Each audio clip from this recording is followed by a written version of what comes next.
What's going on, Fortnite fam? Welcome to qualifier number 3. It's your boy Zeke, and we're getting ready to hang out for the last qualifier round of the FNCS in Chapter 2 Season 5. We've got the analytical minds of Fortnite here. It's Reese, it's Levin. Boys, how you guys feeling coming into qualifier 3? I am feeling fantastic. Very excited to watch the games today. It's our final qualifier that we have going on, obviously moving into the semis and then the finals after that. So last one, hopefully let's make it the best. Yeah, definitely. I think I'm really excited, right, in terms of just being able to finally get through the qualifiers, right? We get to see all the teams who have been able to make their way through, and then we get to the highest stakes action, right? I think that's all that's why we're here, to be honest. So super exciting stuff. That's right. Don't forget, semifinals are next week. All right, so make sure you're here, you're watching, you got popcorn, you got water, be hydrated, because there's gonna be a lot of Fortnite action. But today, we're really focused on which top 10 trios will move on to next week's qualifiers, or for these trios that have series points, they have to pray to the Coral Chorus that they have enough series points to make it on to next week. Now, we'll talk about that all in just a moment, but first, let's take some opportunities here to talk about the actual tournament, the format, the prizing, all these things. Now, don't forget, guys, we're kicking things off in Europe. We'll jump over to NA East for another 6 matches there, and then we'll top the day off in NA West with the final 6 matches of qualifier round number 3.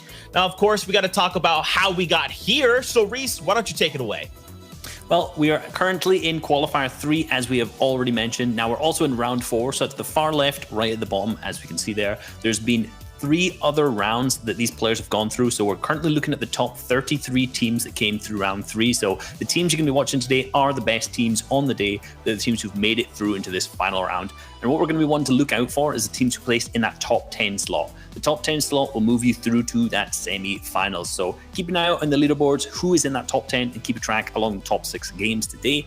From that semi-finals, they'll move on to the finals, and that's where all of that prizing is. And obviously, they'll be crowned the Axe of Champions for the teams who get that first place slot. It's been a grueling 3 weeks of qualifiers, like Reese said, right? We are here in round 4, and with round 4 comes a different point format. As you can see in the bottom right-hand side, differences are in elimination points, right? 2 points per elimination. The biggest aspect of the new point format, I think, when it comes to the change is the fact that from 4th to 17th, you get 1 point per placement, whereas once you hit that top 3, you get an extra 6, and then +5 and +5 for second and first.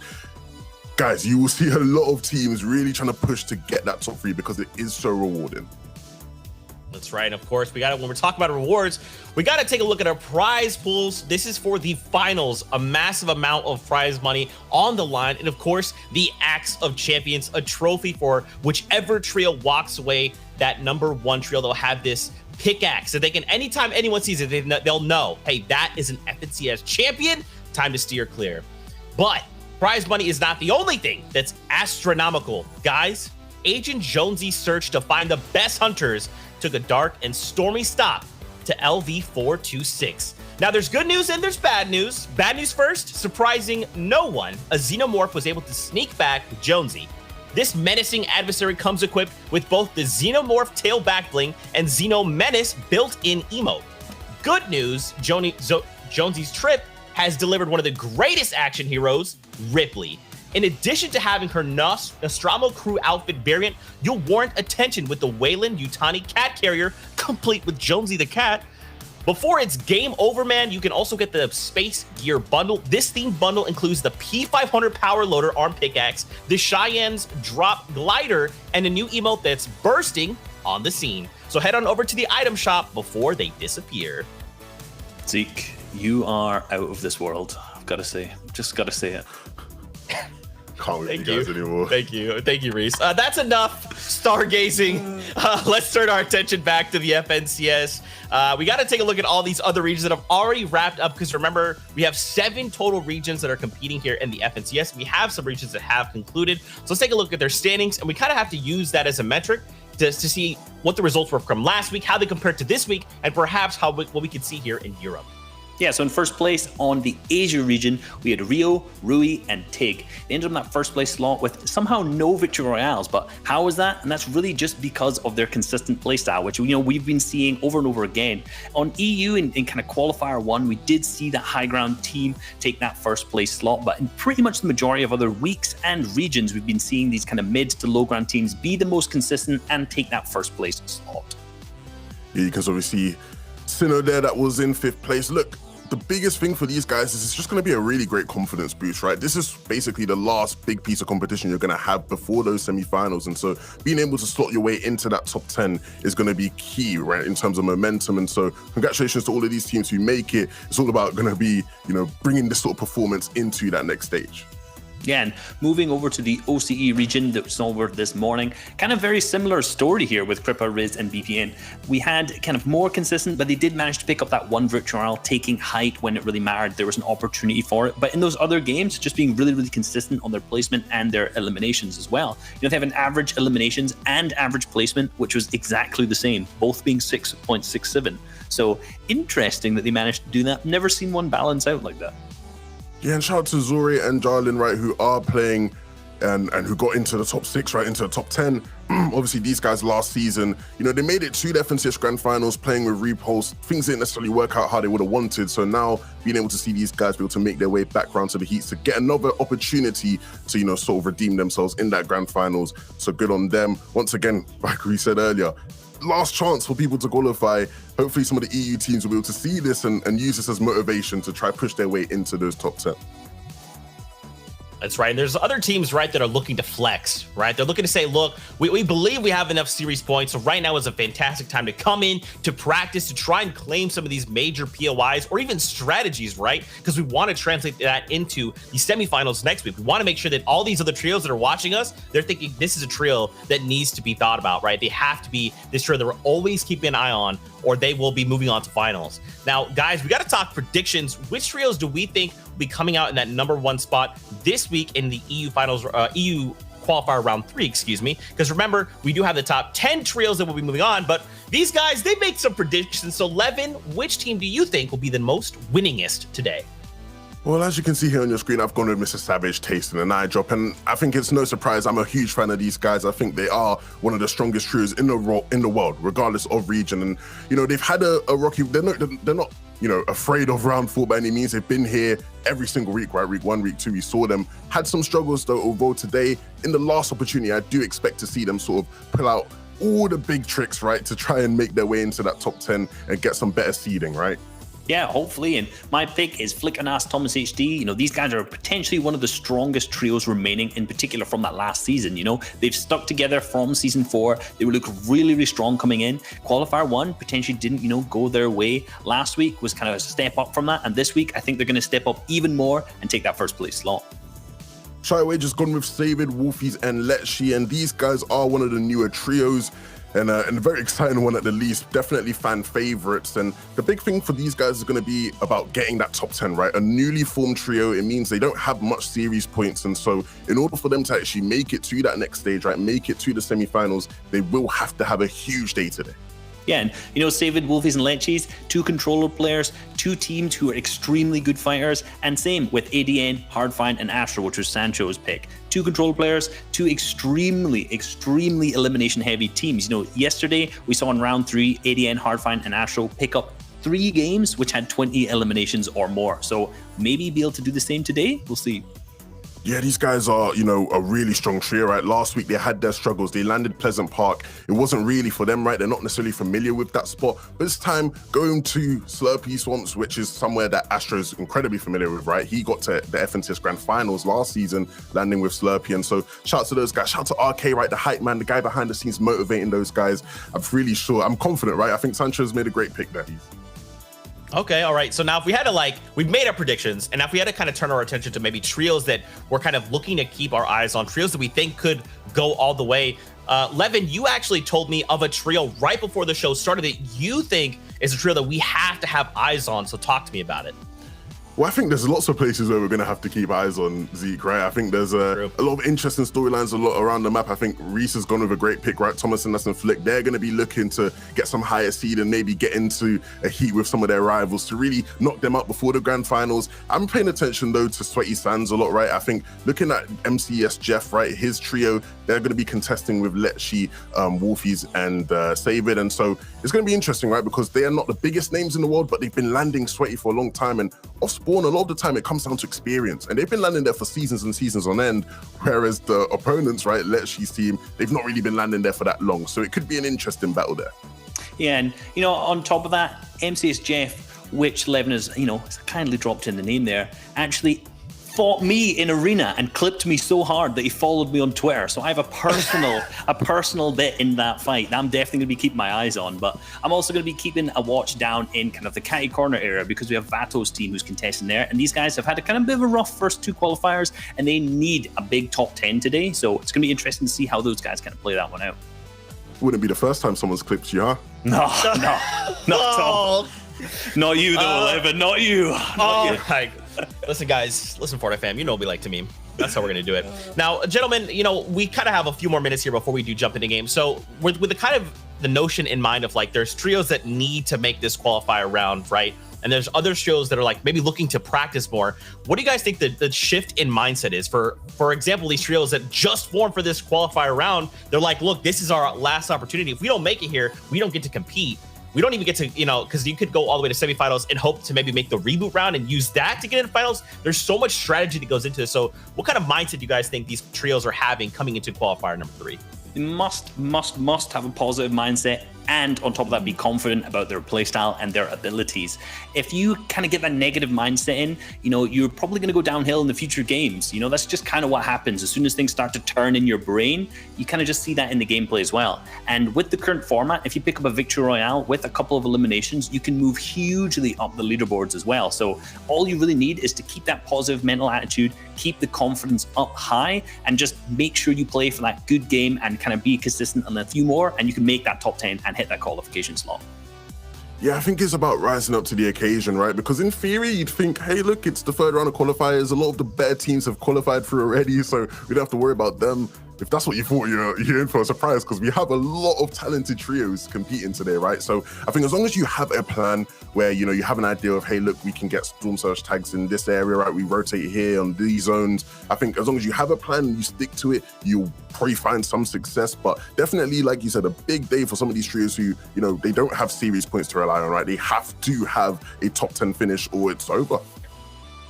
That's right. This is kind of the story we're going to be weaving around, right? For especially this final opportunity, because some trios, they have made it, right? They do have these series points they can potentially fall back on, but it's not quite that easy, right? Reese 11. Sometimes you might think you have enough series points. You might think you've done enough. But as you like to talk about, Reese, consistency is that key factor. And if you're not coming back every week, hitting these placements, hitting these eliminations, if at any moment you drop the ball, that is literally the next opportunity that another trio needs to just take one step ahead of you and be like, all right, now you're on the back foot. Yeah, and for the teams who don't make top 10 today, they're awarded series points as well. So I'm sure there are teams that are currently playing today that they're going to qualify on series points, but not that top 10. And they're unsure quite right now where that's going to place them.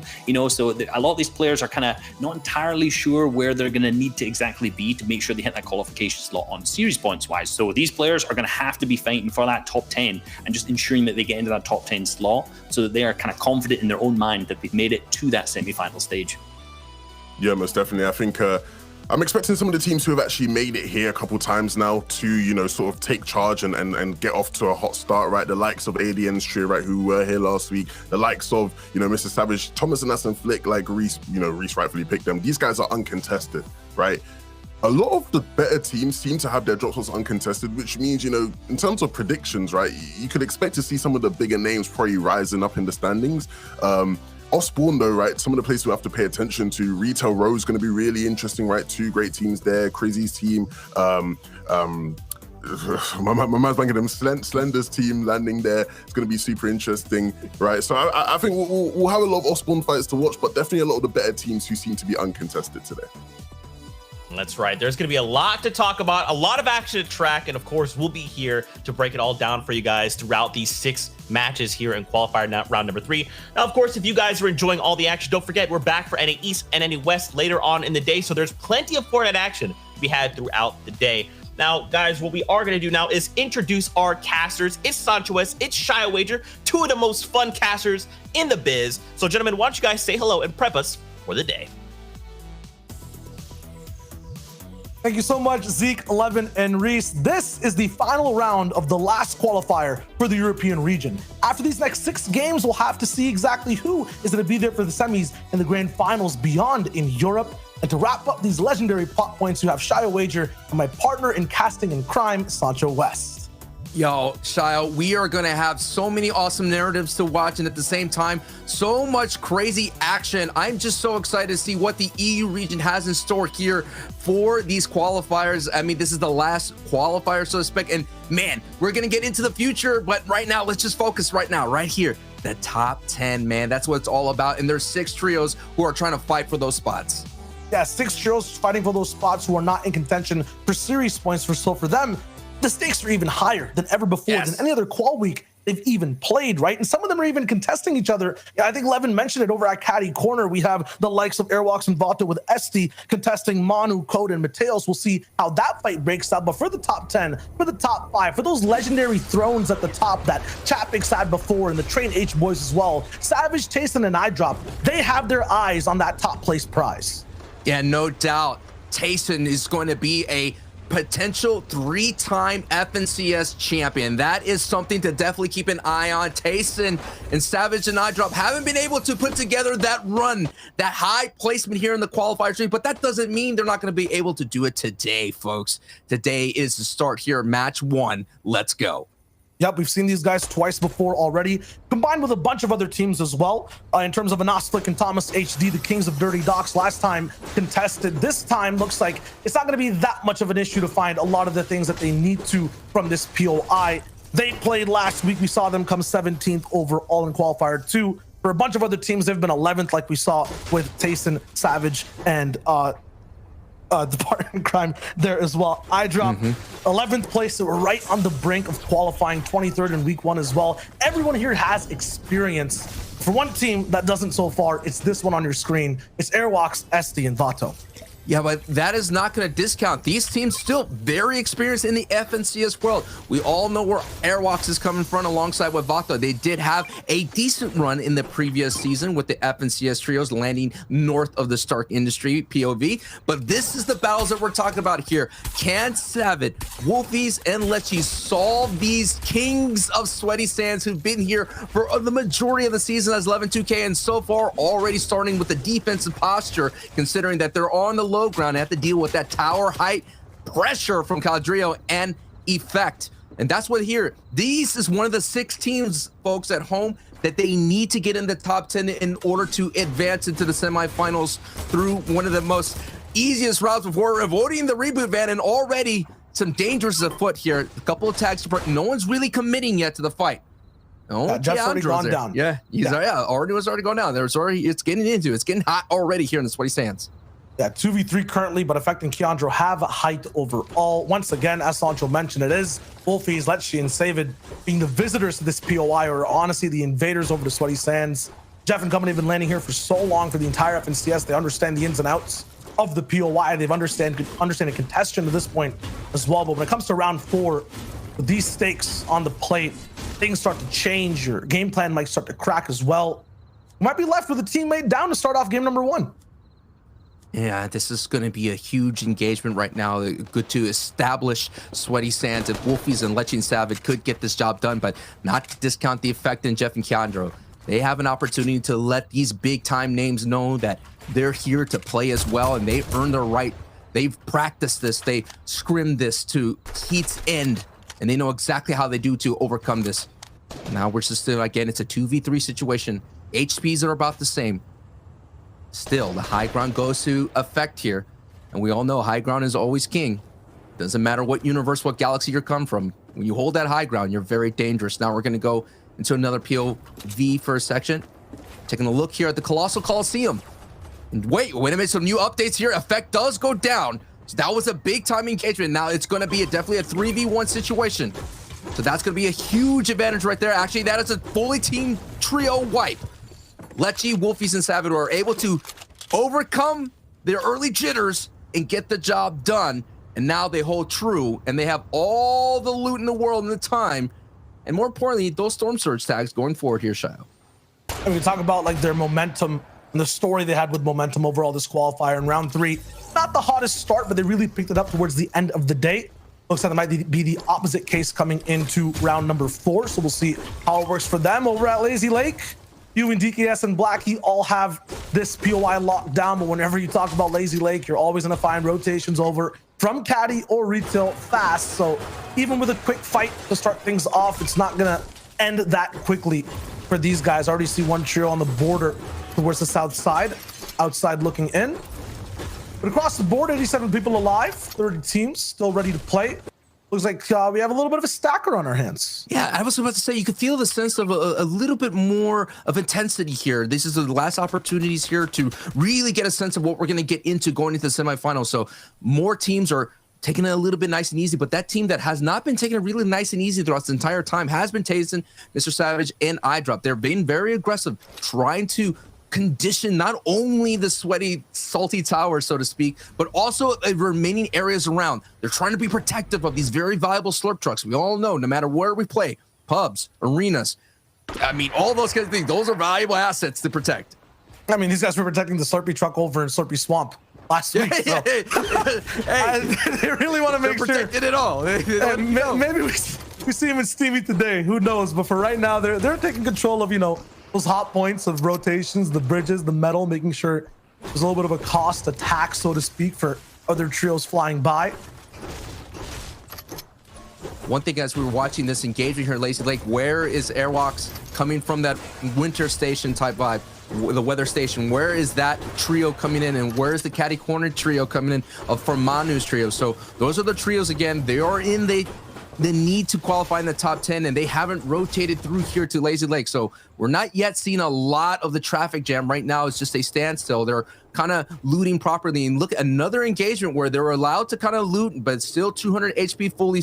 No exchanges in fire. We've just seen some builds, some posturing, some gesturing, but no exchanges just yet. We all know how valuable this is. Look at Colossal Coliseum. So many trios already inhabiting this deadly POI. Yeah, this is, I think, the best named POI in Fortnite, because honestly, the entire map ends up here, and we see 3v3 fights like it's a Coliseum, 24/7, every region, and almost honestly every single game. This is one of the most dangerous spots to be in. Besides that, a spot of great control is obviously Lazy Lake and the mountains over at Hunter's Haven. You can get so many good tags. Lago Piros and Alice, these guys were looking really good coming in from round number 3. At the most top 5s out of all the other trios. Honestly, had on some of the best gameplay to watch overall, and we'll see exactly how that translates over to round number 4 today. And it's that gameplay that's going to carry us over as well, Shio. I mean, look at that.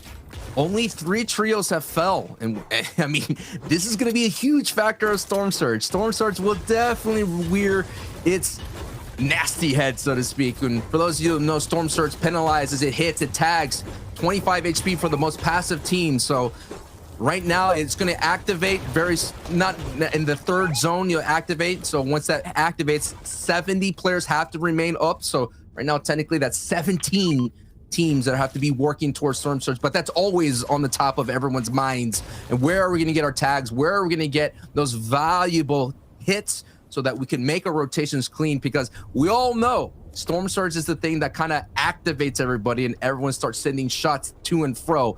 You don't want to be opening up these edits there when you are surrounded by other deadly trios, because in this world, no one misses. I don't know. They always have these set game plans that always end up usually going to how they're mapped out. But the most interesting thing I think about one of these later qualifiers is that you have a bunch of teams that are used to now playing with each other. You don't have any, free agent slots being filled up by any of these trios. And then these guys are testing things out today. I think we only have like 3 or 4 trios in this round 4 that have new additions that are part of those 6 teams that need to qualify. You saw one of them. It was Wolfie, Savin, and Lecce over at Sweaty Sands. Backfees, Arjox, Xenorilla. These are some players who are playing with new trios entirely. For Braxo Meta and Expert here, we saw them on the outskirts of zones and qualifiers prior. Play things out really well, but not have the best end game strategy or plan. So for these guys, they're in the same spot. And we have seen it work before. We have seen the new trio of Benji, and the Matzo and Amplify. We saw that trio do really, really well. So the question is, can these newly formed trios, I have to do it right here, right now. Last time Benji, Matzo, and Amplify, they had that one opportunity where they could slip up, right?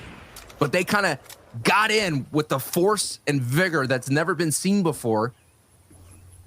Those other ones that you mentioned, it's now or never. Mago already securing one of the best mountains in the game. Nice to see that game plan going through and through. Expert in the same spot we see him in most calls as well. Inside the zone. Always dangerous to sand tunnel around, but these guys should be able to get out unscathed. I guess not. They're going to commit to that fight. And game heals will have to be used, or at least shields for now. But, you know, shields buy you time to give you the opportunity to make plays like this. I would say aggressive, but they're being a little bit passive here on the shot. 1v2 is going to be difficult. Expert gets flacked on the back wall, and he gets taken out with 2 tacks. Man, all of a sudden, you know, you get 2 tags in the back with attack, you'll be out just as quickly. And then I was going to, you know, give some a little bit of gas to the Expert trio, as only one remaining here is that Zauz and Brasco is going to have to sand tunnel his way out. This has been a trio that's been into multiple qualifying rounds this FNCS, coming in qualifier 1 in 15th place, second in 24th. And before this, it came in 24th place in round 3. So a very consistent new trio on the scene. A lot of new names to try and be established, going up against the old big names.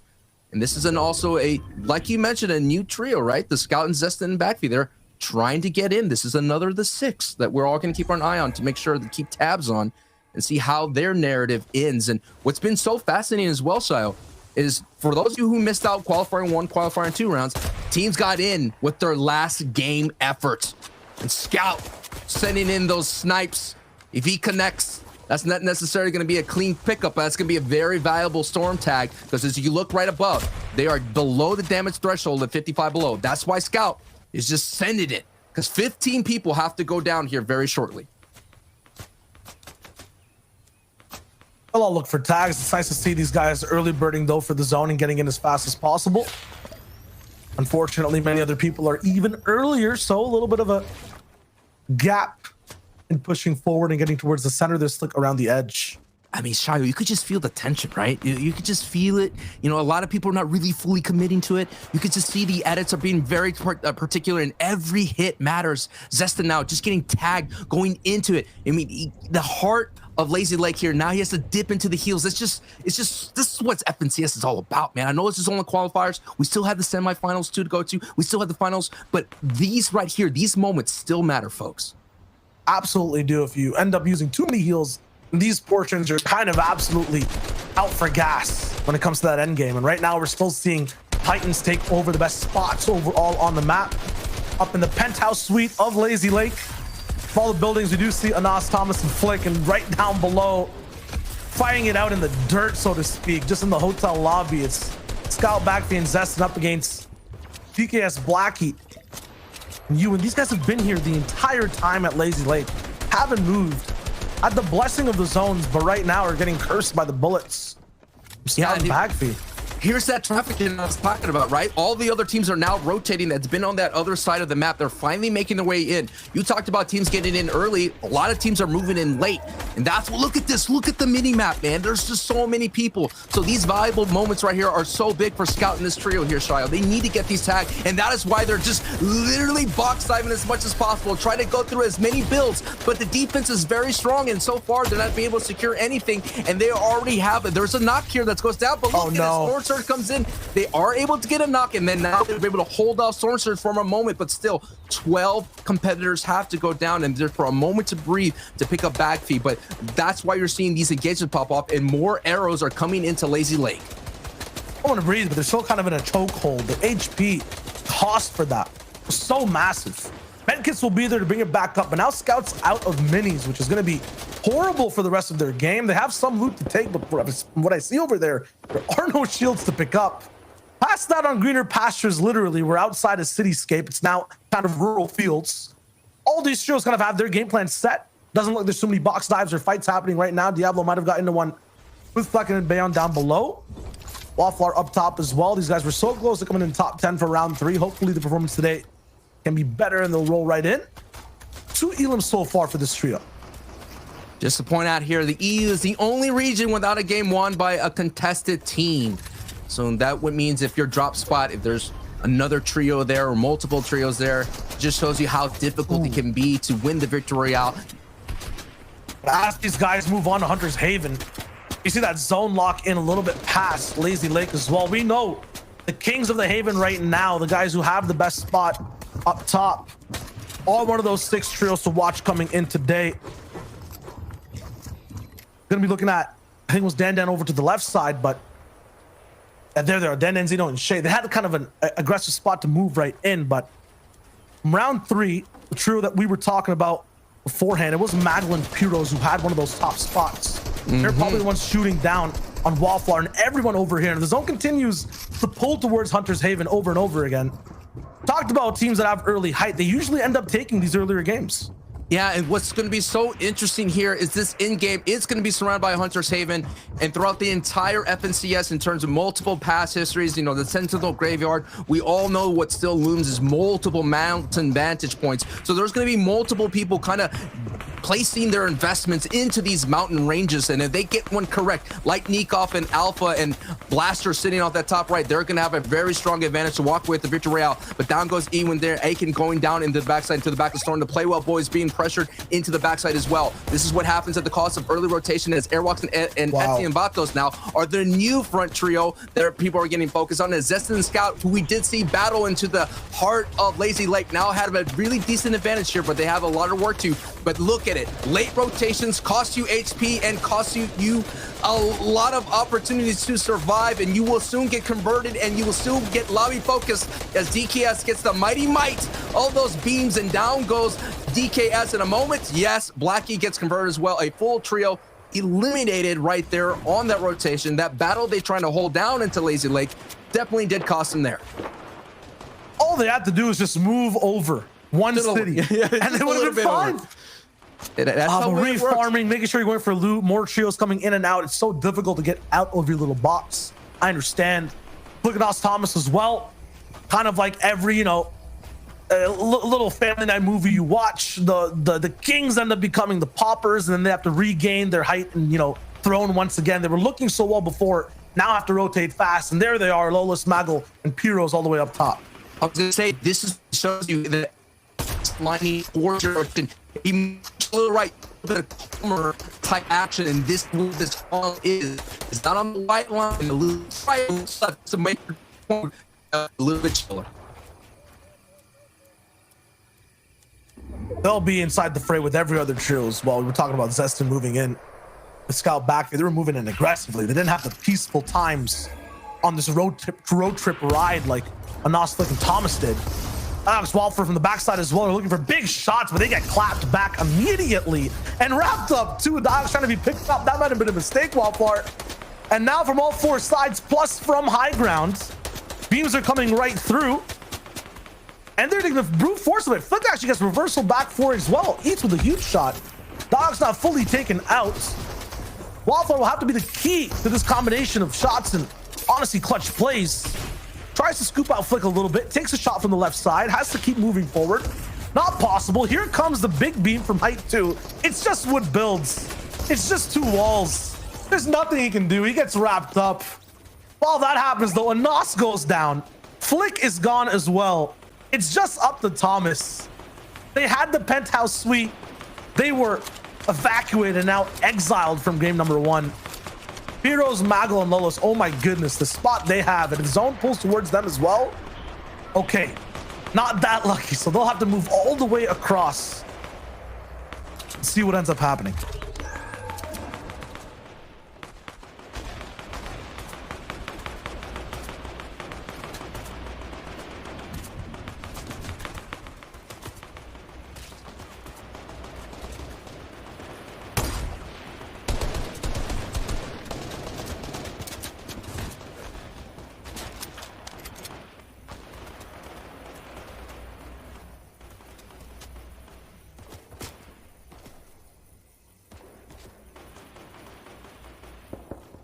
There's a lot of other things to see as well on the map as those zones lock in. Leshy Wolfies and Saver are on low ground, all the way down below. They're in a little bit of a spot, looking at exactly where they need to go. We'll see Sancho roll back in just a little minute, but it'll be just me showing you guys exactly how things are rolling around. Gray goes down on low ground as well. Wolfies actually is the one to pick him up. Pyros, and Magel, these guys were rolling in a little bit from the high ground side, but got what looks like built over.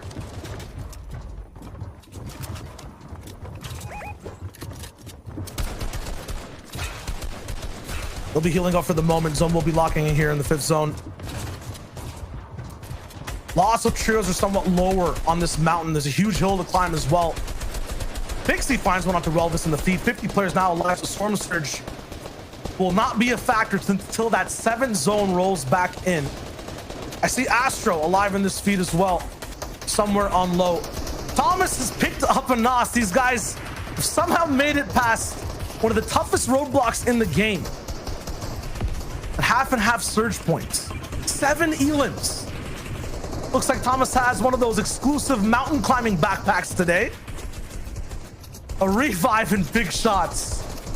This will be the hardest zone so far. They're making sure they have everything fueled up for the ride. AD and Astro on the left there with Hardfind. On the right side, we have Granjo as well.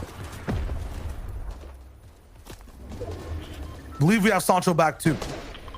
Yeah, for a moment there, I was left behind on my rotate, but I'm here, ready to go, bouncing right back into action, just like Stasio and Vapix and Cynics going right in over with the high ground bounce. And because everyone's rotating, no one's going to be able to beam them. What a great look at all the chaos that's happening here on this rotation. Here on the backside, though, Savage and iDrop are in trouble. But the story is we're going to keep on to with Stasio, Vapix, and Cynics, who are able to bounce over and reclaim height on the front side. And they are armed with that dangerous RPG. RPGs being sent out, being down below. No tags with it, but so far picking up with 6 elims. Now sending into some massive shots into the wood builds of Lecce here. And now, Shio, they're just going to be a big nuisance at everybody, and they're going to have the big old pitchfork of an RPG to slow everybody's rotation. See exactly how long they get to last, because on EU, once that 7th or 8th zone rolls by, there are trios that like to take risks, and this is the week to take those big ones for the top 10. Everyone stopped. They don't want to dip their feet into the water just yet. They're trying to hold out, but the zone's like, no, we're pushing way past and going straight to what looks like the dam. Yes, we might see people go absolutely overboard on this end game zone ride. A bunch of people bouncing all ready to get off of height. Storm Surge ticking down as well for those left side trios. Thomas now down in the feed, taken out completely, and high ground is way too high. They will hold this throne for game number 1. Taking a look at as well, second from height, it is a very strong, consistent trio of Nika, Blaster, as they are second from height, but they have to be so dangerous. Now they're being focused on the low ground. It's pretty much non-existent. It's all water, so it's going to be one layer above. And as you can see, so many builds are going to be used here. And now we're going to meet this kind of impasse here. Shio, as the dam now is going to be protecting everyone from the high ground. Let's see which way we go. 4 seconds to see if everyone has to throw. Oh no. Their bodies over the dam and almost. No, not just yet. They have to actually ride the bridge the whole time. Oh my. And there is no way to escape down below. You cannot drop or have your floors taken out. Esty, Airwalks, and Vato are playing with fire. As this Kasperstar going right over no man's land. Someone just fell. Someone just dropped. Someone dropped no. all the way down low. That's not good. That's not good, because the storm is not going that way, and you're gonna expend so much. There's no launch pad, there's no crash pad, there's nada, no shockwaves to get you out of that pit. So Kasperstar now without Flixie and Zini, they're gonna have to work as a duo, but they're working on this rotate right now, and down goes Airwalks, because I was about to say they're running right into it, but look at height right now. They're still holding on, but look at down below. Karma, Awar, Legend, they're not up. Adios, brother, you're down. There's no much they can do, but they're doing all they can, but the pressure from height would just be too much. Somehow a NOS survived all the way towards that top 5 as well and got some eliminations all the way towards the end. Karma is trapped all the way down low. Stasio still has rockets to shoot down from height. Oh. He makes it up to breathe, but he is blocked out. What an excellent, dominant game from height with 10 eliminations. Yo, I gotta say, even though they fell down, they came in second place, and that's huge. Those placement points are going to be a big factor going forward. But yeah, height there was huge, and the dam created so much chaos, Shio. What a crazy zone, and it was probably the best idea to stay low-key to come in second. But how the leaderboard looks, all the plays might have missed and, lost in the crazy action. Zeke, Reese, and Levin are there to break it down for us. Thank you so much, friends. What an interesting way to start EU here in qualifier number 3. A Hydro 16 end game. I don't know if any other players kind of were like anticipating that, because, Levin, just the way these guys were rotating, people are falling off Hydro 16. People are dropping way too low. There was a lot of chaos here. Yeah, Zeke, look, I'm all for, being understanding, trying to figure out new things, learn new myself. I don't know everything, but come on, look at the map, you can see the zone, like genuinely, like the zone pulls down. Yes, it pulls down the dam. So you might think, oh, I'm running low on mats, let me drop down myself. But if you just took half a second to look at the map, you're gonna see it actually pulls back the other way. So if you drop down, you're gonna have to go all the way back up. Howlers all around, right? Howlers all around. Regardless, though, still, I'm sure they picked up a lot of placement points. They'll probably be up in the standings, but come on, guys, look at the map. It was a risky play. Let's say it was a risky play. Not what I would IGL a team to do by any means, definitely. But luckily, they managed to do it. I think potentially the thought process, one of two reasons: either A, they didn't look at the map and realize it went down a massive fall, or B, they thought, you know what? We don't have much loot, we don't have much materials, we're going to bank on just dropping down here and keeping away from the players, covering our top, maybe clutching out a few more points left. And not necessarily the play I would have gone for. I'm going to say potentially it was just fell down the dam to start with. But you know what? They got a second place, so it didn't actually end up affecting them too negatively. Yeah, I mean, all's well that ends well, I guess. Like, Karma did kind of find, like they were saying, the cast was saying, that breathing room.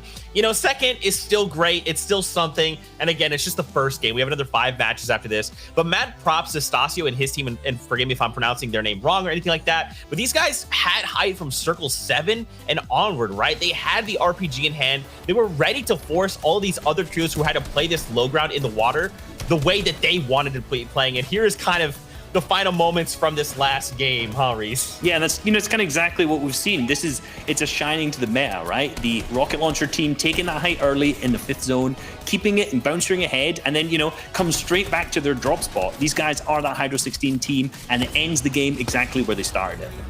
Yeah, I'm surprised, right? Like, I'm hoping that other regions, even other players in the EU, are starting to notice a pattern here. The Hydro 16 team, that team that gets that rocket launcher pretty much every game, is always finding incredible amounts of success, right? The first week of qualifiers, Kaizen YZip, they had success with it. Last week, Benji Matsu and Amplify, they had success with it. These guys starting off hot. Look, these guys aren't, the biggest names in EU by any mean, right? For a lot of people, they'll be an unknown quantity. They've been playing with each other, or at least Vaps and Stasio have been playing with each other since 2019. They actually made it to FNCS heats in squads. So they've made it to heats before. Obviously, they didn't make it in last trio. So I think now trying to get back into that form, trying to push their way into the trio heats for the season. We'll have to see if they can do that, because yeah, this power weapon has definitely given them a very nice edge to start off the day. We have a victory royale. We have 10 eliminations and 50 points. Now, boys, this has not stood the test of time, right? We've seen trios kind of come in. They've had a strong start, but that doesn't always take them to that top 10 spot. No, and right now it has off that first game, like you've kind of already mentioned, and they're going to have to be consistent after this. If they're consistently uncontested at Hydro 16, and they plan their rotates, they get the Storm Surge done correctly, then this is definitely a potential. But for this team, that was a relatively easy kind of a mid-game and early game for them, because those zones weren't far from their drop spot. If we had a really northeast drop spot, then it could maybe be a different story. And we have 5 more games, and it's very likely that could happen too. Yeah, most definitely. I think the biggest thing with them is actually not even going to be really reliant on their performance. I think it's going to be up to some of the other bigger names in the lobby who are known for playing high ground, right? If some of the teams, the likes of, Savage, iDrop, and Tayson, who are known for playing high ground, actually start to look to take it, right? Then there's a chance these guys are not as successful on height, right? There's a chance they don't dominate every single game. Taking a look at the standings here, nice to see Shaykoz, EMXXR, and Grey Gino. They are actually in the top 10, right? This is the first week they have Stealthy uncontested, so finally being able to find some success that way. Obviously, Saved, Wolfies, and Let's See here on the next page, they need to have a big day. We highlighted that in the beginning. If they do not make top 10, they will not make it to the heats.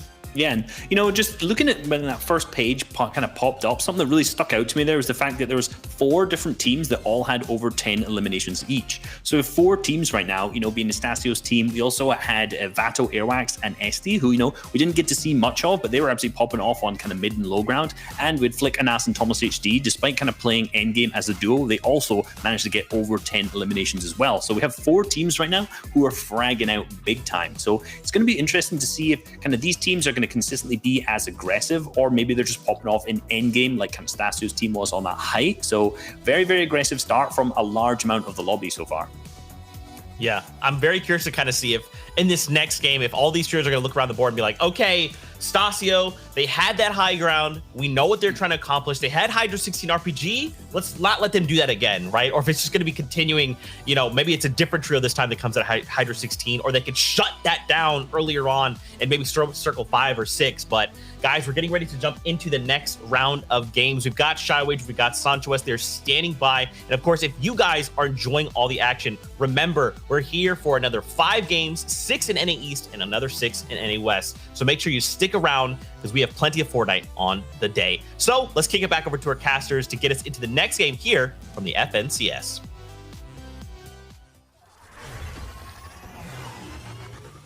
Explosive game number 1 overall that honestly had me, you, Sancho, and the rest of the lobby at the edge of their seats and builds with that damn, zone as well. The Hydro 16, man, no doubt had a lot of action. I mean, a lot of our teams had to navigate through a lot of crazy terrain. They had to go through the mountain range of the Hunter's Haven. They had to go through that big time lake north of Misty Meadows. And now they had to go through Hydro 16. But at the top of at the end of the day, there was one trio that stood tall, and that was Stasio, Cynics, and Veps. At the same time, though, in second place was Aerox Vato and Etsy, and they need to come into the top 10. So what a great performance from them just to keep that ball rolling in the positive direction. And Flick Thomas and Anas, a very powerful performance as well with 35 points. And let's take a look and keep up to what is happening with our Victory Royale winners. These guys landing all the way over at Slurpee or on the brinks of it, looking for exactly whatever they can pick up. This is game 2 of 6 overall. Looks like there's a different trio landing inside the actual factory, while these guys kind of go on the outskirts and to Hydro 16 to pick up that rocket launcher and, rain havoc on height when they get it. This is just a very textbook type of Victory Royale, as Levin and Reese kind of pointed out. The key factor was on their rotation that they were able to bounce over and reclaim height and then hold on to it. And about 6 RPGs, and you're seeing the feed light up a little bit. Meta taking out Diablo and Blackso taking out Flecken. Multiple trios going down already. 2 have already left here in this match. So we're watching the Victory Royale winners, as said, and this is what's known as a scavenger route for those of you who haven't. It's not at a landmark, or it is usually at a landmark surrounding points, but now the action's going to pick up here at Lazy Lake. And now we see exactly how you would end up winning last time, what type of pressure they had. It's Kelpie. And for textures right on their walls all the way around. Huge loadout from Kelpie as well. If he's trying to go for a fight, if he's trying to go for damage, he is landing it. Super confident with this loadout. Absolutely. Right now they're actually pushing the other trio off and splitting this entire POI, but he did not account for Blackie. One big lever action shot could wrap it up, but it's not going to be there with the pressure of an SMG. Past that, though, the cells are going all the way up top. DKS also taking a little bit of damage while trying to rotate in and get that trio formation wrapped up. With that little bit of pressure and distraction, Kelpie can be picked up, and we can go to another 3v3. HP is low on all accounts, though. Yeah, and no doubt you do not. If you look, remember, Kelpie has literally legendary 11 shotgun, a legendary 11 lever shotgun. He is a legend. Legendary AR as well, but you do not want to lose those power weapons. At the same time, you got to wrap up that fight as much as possible because the rotation is coming in. It looks like we go back to the big battle that we had in Sweaty Sands here in match 1. Let's Savage and Wolfies are showing that no matter how much experience you have here, their skill and prowess is too much to handle for this veteran Sweaty Sands trio. And it's kind of like if you take a photograph and put it in negative. This time, it's Jeff who was last alive at the POI. Against Savage and Wolfies, it's not that easy to clutch out whatsoever. At Retail Row, are these like kind of, fan seats all the way up in the nosebleed section? There's a huge row of builds here, kind of connecting 2 different houses. Usually Vettel and Stir6 are able to see so much in this POI and drop down damage. Kiku and Moshto are all the way down below, and they actually got it broken down. It's so fascinating as well, as this is another type of engagement here at a drop spot that is filled with veterans. But oh my goodness, look at who's here to crash the party. The ultimate third party is iDrop. Tayson and Savage here Savage Leching Wolfies no doubt did not expect that, but there are so many trios are now out in the outer skirts. And what a big time blow to Savage Lechi's and Wolfies run here to make it into the top 10, Shio. That was a little bit of a theory I think a lot of people had of, possibly we see Savage, Tayson, and iDrop pushing in and looking for some action. That's what he's saying, stopping maybe Lechi, Savage, and Wolfies from qualifying with some early aggression. But gotta remember, for these guys, they need to get top 10. They need to have full games. Exactly. Because we saw in earlier rounds, it was slow for the points to rack up, and then the action picked up. Because most of the in-lane points come at the end game, where everyone's really all in the same quarter here. But the action still popping up here at Lazy Lake, as now the rotations coming in from the weather station and caddy corner are reading true here. Just a repeat. You talked about a negative of a photograph. I'd say this is definitely a deja vu or copy paste from match 1. As you're seeing Browner, Rabbit, and Yaxo, we only had that. They were working the Cami split. Now they're here at Lazy Lake. Cami split, of course, is east of the Colossal Coliseum. And now we're going down to more engagements in the outer skirts in these scavenger routes. And we have Awar here with Legends and Karma, who came in second place in the previous match. Karma, even though he fell down into depths, were able to come up for air, as you pointed out, and at least secure that second place placement point. Sometimes in game number 1, you have to go for big plays. Everyone that actually went to actually rotate on no man's land on the edge of the earth ended up inside the top 5 overall for our leaderboard coming into game number 2. Will those risks reign the same rewards is the question, though, for all these trios on deck.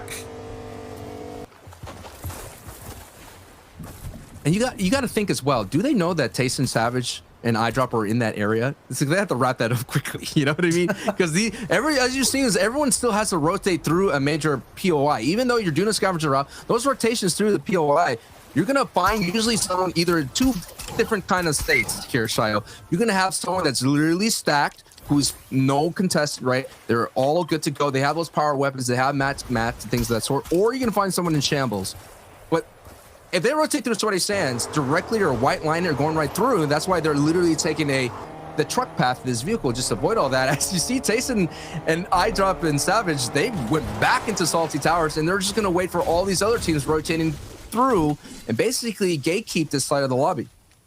It's a very good strat when you get zone early and you see it to sometimes push out and then work your way back in.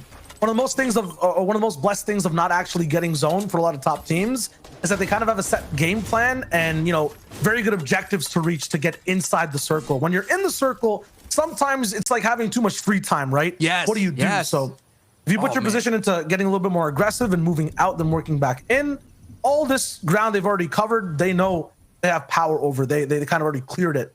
They can work their way back and no one should be there. If they are, they have another aggressive play to make. Just thinking about the times where you pull zone, and even from a pub level, you don't know exactly what to do. You're just twiddling your thumbs. But these teams right here on the outside still have some navigation to do, as we're taking a first look at Veno, Knifer, and Patty here.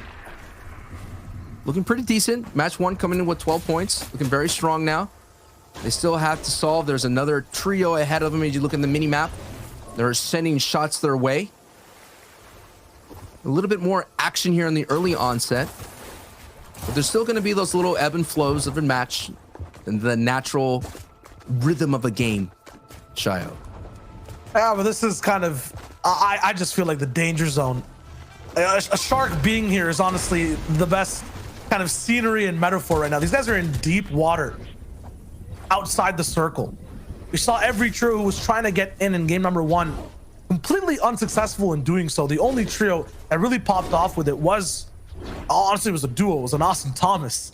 His foot went down coming outside the zone in, and they had to go on a clutch you wouldn't expect. Do something miraculous. We're trying to play a stationary game of competitive Fortnite in this final qualifier. Being outside of zone right now, I don't think is the place to be. You're gonna have to do something really special to be able to break out. just trying to analyzing here, EMX, Shakos, and Gray. Last time they were here at the FNCS Qualifier 2 stage, we saw them battle the Italians of Steelix, and that trio was snagged as well, and Heatsy, and they had a one of those standoff engagements, but now EMX and Shakos and Gray are uncontested here in Stealthy Stronghold, and you're seeing a different side of the coin when someone's uncontested. You have iDrop, Tayson, and Savage being very aggressive, pushing out their POI. Gray, Shakos, and EMX are kind of just sticking tight to the chest, not really venturing too far from home. But eventually, the Storm is going to push them out very down towards everybody else. But let's see what they can do with the uncontested Stealthy Stronghold going forward in today's 4 games. Not for them, I think Stealthy Stronghold is a perfect POI because they are basically like, mythical beasts, like aggressive raptors. Like they're confined in that space because they're dangerous. They were getting fed basically food from different trios every single week and taking that fight, but now they're unleashed. They're basically aggressive, fast, box fighting dinosaurs rolling around the zone. Listen, but the question is, are they clever enough to actually put a statement game together? Last time they were contested, they kind of chilled there. They kind of had that basement hole, was very interesting, but I want this team to make some noise here. This is a French trio that has a lot of history in the FNCS, going all the way back to the World Cup Duos qualifier days for some of them. And they have a lot of experience with a lot of the players here today. So this is what I want to see from this trio. What kind of noise can they make today? What kind of statement they can make today? Because yeah, we're going to talk about those top 6 teams that need to get into the top 10. But still, I want statements to be made here for the rest of the E region to let the rest of the E region know, like the Analyxes and the trios and all those kind. The semifinals is going to be a tough ride. I mean, game number 1, 8th place, 3 elims. Nice statement to start. Game number 2, relatively above Surge of the numbers they need to be at. 150. I would say definitely a B+. Especially from the POI that they're from, probably even a higher grade. But their rotation and the way their game was stopped before was, I think they ran into Wolfie, Saven, and Lecce all the way on low. One of their teammates taken out. I believe that was Gray. This time, that entire trio will get the function. We'll see a lot more teamwork. We'll see how it goes. For Texters and company, these guys are moving over to the Coliseum. Once again, a very dangerous spot to be in, no matter what, time of game it is. Earlier is a little bit worse, but even now, you never know when a trio's low on search. They just choose to box dive someone outside the POI. This is very hard to get in. Unbreakable builds. Yeah, we saw an in-game here at Colossal Coliseum where Kiriachi was able to do a lot of work, and the high ground is still going to be so important if it goes into that in-game, because you saw making up and over. And Child, what's going on? They're definitely rotating just to try to avoid all this gatekeeping team, but these are the kind of rotations sometimes you're gonna have to make, man. You're gonna have to just move as far right as possible. I don't think this is what people mean by you need a blue light filter on your monitor to, not hurt your eyes. But it's working for Patty, Knifer, and Vino. They have Surge. They're above. Yeah. But they had med kits overall as well to keep the health up too. Zestin is in trouble again. Inside a box, this to Fixie, I think, for the second time too. So these guys are fighting over. We'll get third party, but Knifer gets sniped in the back. Oh no. He got triple beamed, man. Oh my goodness. And Patty has no choice but to keep pushing forward. Gets hit right in the mouth as he goes into that box fight here. And now we have 3 trios in the fight. And you talked about Gray and EXR and Shakos. They're picking their moment to attack at the right moment, and they were able to beam Knifer. And now they're entering that fray at full strength as the other teams were kind of in shambles and taking some HP. And now we're going to take a moment to go to another congested area here. Vato, Aerox, and Etsy coming in a very high placement there, sitting in second place on the board, looking for important tags. There is Thomas's trio down here in this area. Yeah, they're so close, and that side of their wall is completely open. And I thought they were going to move up, but they do move they decide away. to rotate. Woo! That's a very dangerous trio to have at Neighborly. We did see that trio on the broadcast take out another one on a rotate very easily. Look at the leaderboard right here. We have Stasio Sticks and Vampix with 50 points. Second place, we have Airwalks, Etsy, and Vato with 42. Flick and Austin Thomas, 35th with 35 points. Casper, Zini, and Flixie with 34 points. And in 5th place is Legend, Karma, and Arwar coming in with 29 points. And of course, that second place finish But now the story here is Tayson, Eyedrop, and Savage, who have been all around the world, it seems like. But now they have to be on the defensive front from that hour here. Or A-were. I know that's a Fnatic A and E. Gotta spit it out somehow. But now they're on defense, and when you build out a metal, that's going to be very difficult to penetrate, and that's going to require a lot of investment, a lot of ammo investment. That's what makes Tayson and Eyedrop and Savage dip into those hard mats. Basically, if you're going to want the, you're going to want the fortune in this fortune cookie, you're going to have to work for it. And that's what Legend and Awar is doing as much as possible here. Do they know who door they're knocking on? Because Legend might about find out as he does get tagged here, but not Etsy, Vato, and Airwalks here. You talk about rotating late. This is the cost of that. Now you're pinned against the wall. You're gonna have to use that natural fortified wall at least to be able to hold down that engagement. And that's the experience from Vato, Airwalks, and Etsy, man. Vato coming into that 10th place in the World Cup duos alongside with Skype. So you're seeing that veteran prowess and intelligence here using that unbreakable wall as some moments to breathe here. I'm seeing two trios that also love playing with invisibility when it comes to positioning. Guys who love to be on the outside and pick people off and go for high point positions when it matters. For this zone, it doesn't really. So they're in the exact same spot on the outside of the Coliseum. Meanwhile, all the aggressive trios, guys who love to box beside someone else in open land, are finding themselves in fights against very similar playstyles. I was gonna say it was so cool to see Airwalks and Thomas, that those trios, those are like basically the past and present meeting right then and there, like stalemating right there on the outside of Colossal Coliseum. So I'm gonna keep an eye on the feed, and if we go back there, we're in for a treat to see those two trios clash on those rotations. And now the zone is pulling up into the northwest side of things. This is zone 4, and of course zone 5 will be that half in and half out. So all those trios that are literally on the outside, they're gonna have to work around it because there's no way. Look at this rotation as Airwalks, Etsy, and Vato decide to use the sand tunneling, and they're basically in with a very smart rotate, no doubt, knowing that they had to leave early. An unbelievable, what a great rotation right there. I like that, man. What a veteran rotate.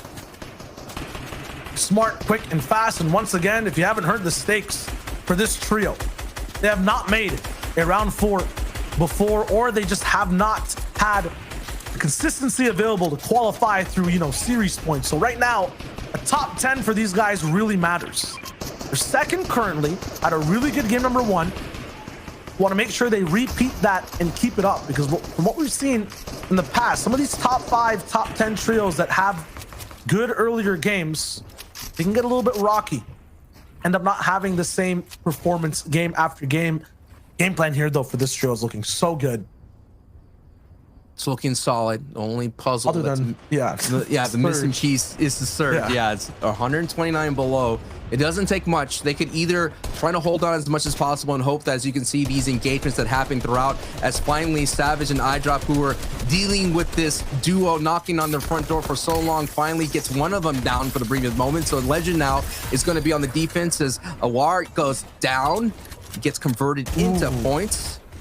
That is huge. That's so huge, Sancho. Finding more moisture in the desert. It's so tough at this moment to find shields or heals or even builds anywhere when it's this type of zone. So Tayson getting a mat refresh, you were talking about the metal he put down, and 3 bigs back from all the fighting these guys have done. Plus their 300 above surge. This has to be the low ground trio to watch. That Oasis is ringing true right there, but here is an investment at height that did not pay off, because now everyone has to come off of this location. Shay Gray and EMX put so much into this high ground. Look at the builds. And now they're going to have to figure out a way. Not a bad pull, as you're seeing here. It's not a max pull. Usually about a bouncer could get you about halfway through, and as well as not a lot of congestion. So they're going to only have to go through a couple of trios here. The decision here, Shio, is when to go to avoid beams, while everyone else now has to deal with it. And that top 2 team here that's dealing with Storm Surge, who needs a top 10 finish here, is now has to get a little bit more of some stags here, because 7 above is not going to cut it, and not to dip into the heals. And that is why they're frantically trying to send beams across the way and those beams are getting met with some metal and hard mats, and now they're going to elect to go ahead and leave behind Etsy. And the Storm Surge does tag them. It doesn't matter if you're in the sand. It doesn't matter if you're sticking your head in the sand and trying to burrow through. Storm Surge will weed through and get you. And as well as some of the lobby, as Tayson, Eyedrop, and Savage are big chilling because they got some valuable Storm Surge tags, and now they have the ability to just pick off anybody who is frantically running from Storm, and not only that, frantically doing their best to stay alive and avoid Storm Surge. As Zarius gets just beamed out of that state. Take that, get converted, as Tayson and Eyedrop and Savage now have 3 elims in this match and starting to get hot. How do they find the sand bunker and be able to do so much, taking fights for free? Because this rock behind them blocks off any chance of a third party. And they build past that rock and get the zone hold as well. And they get zone again too. Wow. Luckiest rock on the Fortnite map, it has to be. Bless it. It's just, hey, before anyone drops into the arena, just hold on to the rock just for a That bit. is So huge. now we got to look at who's actually sitting on the front side of Zone at Height on the bottom right of your screen. It is ADN, Hardpoint, and Astro, who came in first place here right before this round, who have been on a terror. And we have yet to see them on the broadcast. And ADN, Hardpoint, and Astro, newly formed trio, who's just on the same side of Amplify, Matzo, and Benji. So this is going to be a huge victory royale for Astro, Hardpoint, and ADN to keep up that momentum from the previous round. And they have that RPG in their back pocket, and they're just going to elect to do a God Tarp over this entire rotation here. And so far it's looking strong, but if anyone looks up, they're going to have to deal with a lot of beams to get through that metal, Shio. Yeah, I mean, the more time this is kind And of they're connecting. alive on these builds, the more it regens over and gets big health. Connection there on the backside too. Looks like they took out Stasio, Sinks, and Vap as well because they have that rocket launcher. Past that too, though, on the low ground, we see Krusty Blackster rotating. Flick still getting some picks on the Mosh. 16 trios alive now in the 6th circle. We'll see how things roll. Astro last time came down in 15th place in game number 1 with just 13 elims. That was way later in the game too. But Tails gets a few picks. Thomas again converting onto Jachu and Karma, getting even more. Airwalks finally goes down, so they got to live all the way to this point, but Mateos picks them up. Another trio that needs to get in top 10 today. That baton kind of gets passed, and now Astro is working so well to stay ahead from zone. These guys are essentially playing on their own Fortnite map from what it looks like. They're in their own dimension right now, building their... Oh, this is the biggest tarp I've seen.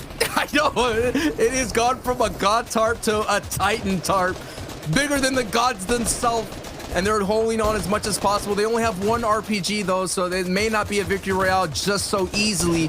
But now you're seeing the chaos that's happening down below as Zest and Scout are actually in this fight. And you mentioned Airwalks, who was able to at least sneak into one placement point, but Tayson, Eyedrop, and Savage getting someone else. Expert going down into the fray. Now you're hearing the shattering of bullets colliding against builds here out in the distance. So many beams, and now the nice rotation here on the right side, getting into the front as much as possible, but now they're making a great rotation, and now they kind of separated for just a bit, but now you're seeing this. No, actually, yeah, they're right behind. What a great tarp right there from Tayson, and you're seeing the mechanical prowess. No missed edits, but the pressure from a hot has to be acknowledged in here, and they keep moving forward. So let's keep it on right now here, so as they get another knock, and Keffi now is running for his life in another elimination.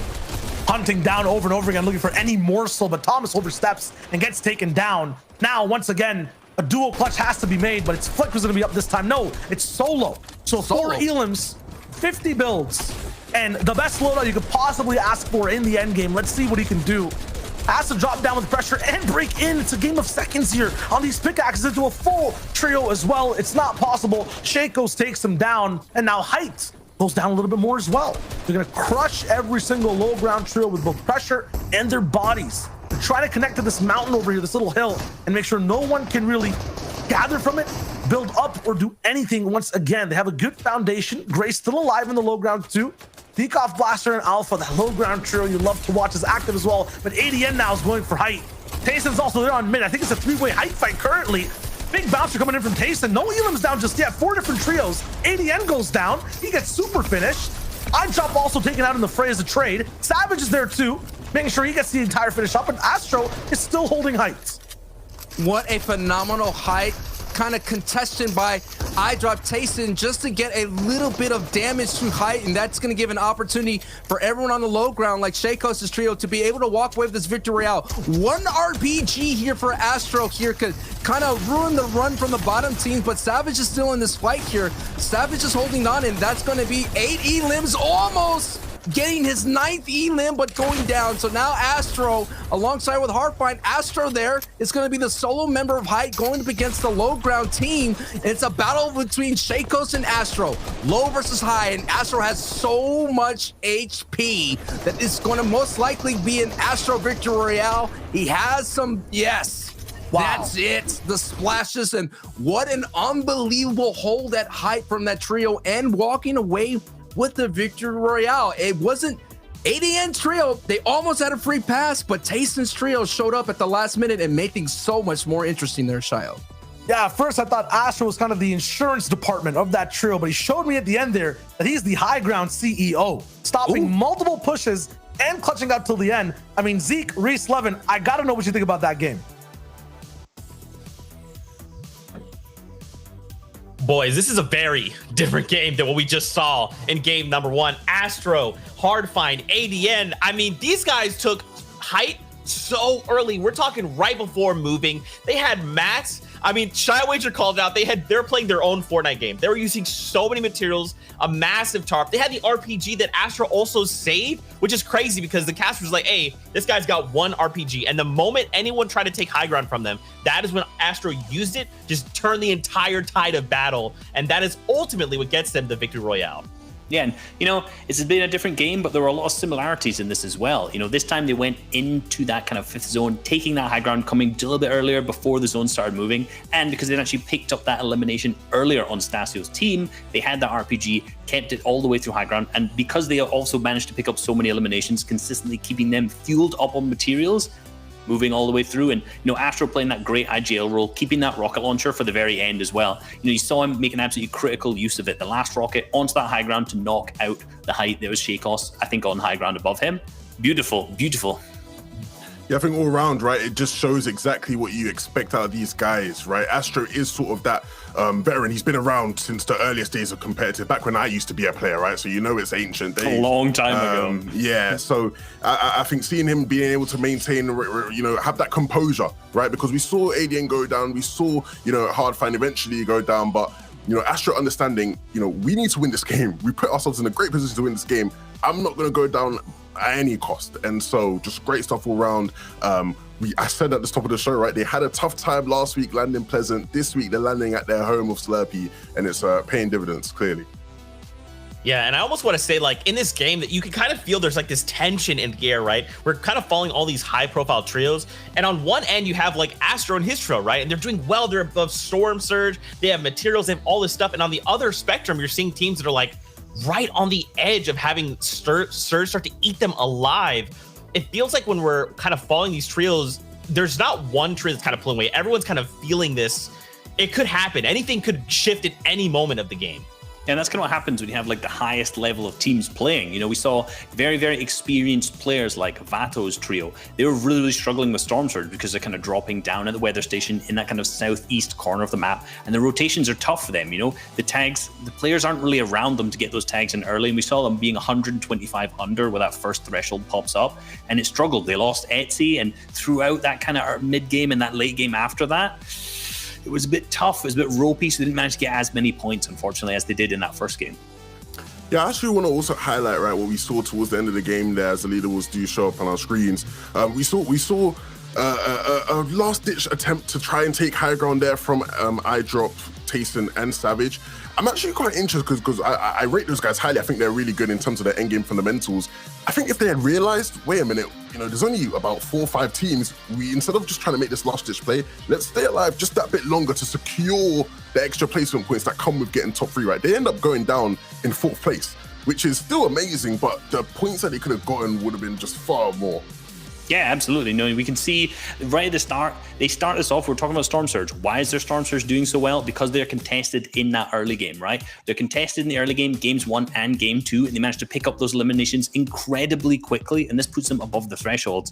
And right now, looking at the leaderboards, we can see them moving up to 3rd after that big victory royale. In 1st, we have Flick, Anas, and Thomas HD, who yet again had another massive elimination game, and they're just being really, really consistent overall. We saw kind of in that end game there, Flick having the absolutely incredible full gold loot, and actually what we saw earlier on stream was the Lazy team in that early game all had that loot, so clearly there was an interaction at some point that got Flick completely stacked, and he picked up a ton of eliminations because of it. Yeah, and once again here, taking a look at that next page, Airwax, Etsy, and Vato in the top 10. This is exactly where they need to be, right? These guys are one of those trios who, you know, it all comes down to today, being in that top 10 if they want to make it through, because they don't have enough series points to carry them through. So these guys need to continue on this momentum. Yeah, very, very impressive. Moving on to the teams who are kind of on that bubble and underneath now. You know, we see Jakku, Kizzy, and Kefi's team, you know, being consistent throughout these kind of weeks so far, and they're just below Savid, Wolfies, and Leches, who are having a bit of struggle right now off spawn in Sweaty Sands, you know, being contested by teams, having other teams push in. We're going to see 4 more games. They're going to need to keep climbing up that leaderboard to get across the top 10. Yeah, Sweaty is absolutely. Oh, go ahead. Sorry. I just want to add, right? We saw it there in the highlight package, how eventually ADN's team was the team that took down Stasio. Interesting that we're seeing once again the team that is involved with the RPG, with that rocket launcher, Hydra 16 team, the team that's sort of in that mix is the team to find success. Guys, EU, when are you going to learn? This team is the big deal. Well, we'll have to see who hands the RPG falls into this next game, but it is time. We're jumping into game number 3 of Qualifier 3, so let's get back into all the action. Height dominates Europe at the moment. It was Stasio and his trio in game number 1. Then it was ADN, Hardfind, and the clutch from Astro in game number 2. What will it be in game number 3? And the question is, can Astro even make it off of spawn with Red Rush over at Slurpy Swamp? I mean, this is my pick. This is my prediction going forward. ADN, Hardfind, Astro getting a victory royale, coming in the top 3 so far. I'm looking smart. And the reason why I think that they're doing well, again, looking smart. The reason why I thought they do well is because I think ADN has a statement to make. You know, being with Umplify and Matzo for so long and seeing that Benjay qual into the previous qualifier coming into a very high placement, no doubt ADN and Hardfind and Astro have ADN's back and it's like, yo, we got you. We're going to help you make your statement as well. But they're going up against a former FNCS squad champion with Red Rush. And so it's not an easy landing here, Shio, but so far they've been winning it out and getting some high points with 55 in this match. Yeah, but in late game, it can be about tactics. The end game, it can be about beaming people down. But in the early game, it's a lot more messy. It's scrappy. Sometimes you can't react. You have to just make the right prediction and the right play. For Red Rush, it'll be to disengage from that spot. Too many doors and corners to clear. It's not going to be possible this time. Maybe we'll see both trios alive in the end game. Again, like looking forward as well, just to kind of take a quick peek into the future, is ADN's trio, if they end up advancing into further stages, they might have to deal with the very dangerous Russian trios, you know, of Zappy. You know, there's so many high profile names land in the Slurpy Swamp because it's such a valuable place. You be able to walk away with your heals because you could use the advantage of the slurp barrels. You could use that slurp truck as well. So that we're just seeing the early intensity of FNCS, and it's going to be kicking up more and more as we get into the semifinals. Look at Vettel. Look at this Pepper 5 build fight that's happening between the two. Play Well trio, who's been making their appearance multiple times in the qualifiers, still looking for their first points in today. We're just seeing how great and high profile is Kiko, and the entire build gets chopped, but you're seeing the prowess of everybody understanding how that was going to happen. And now we have another stalemate here.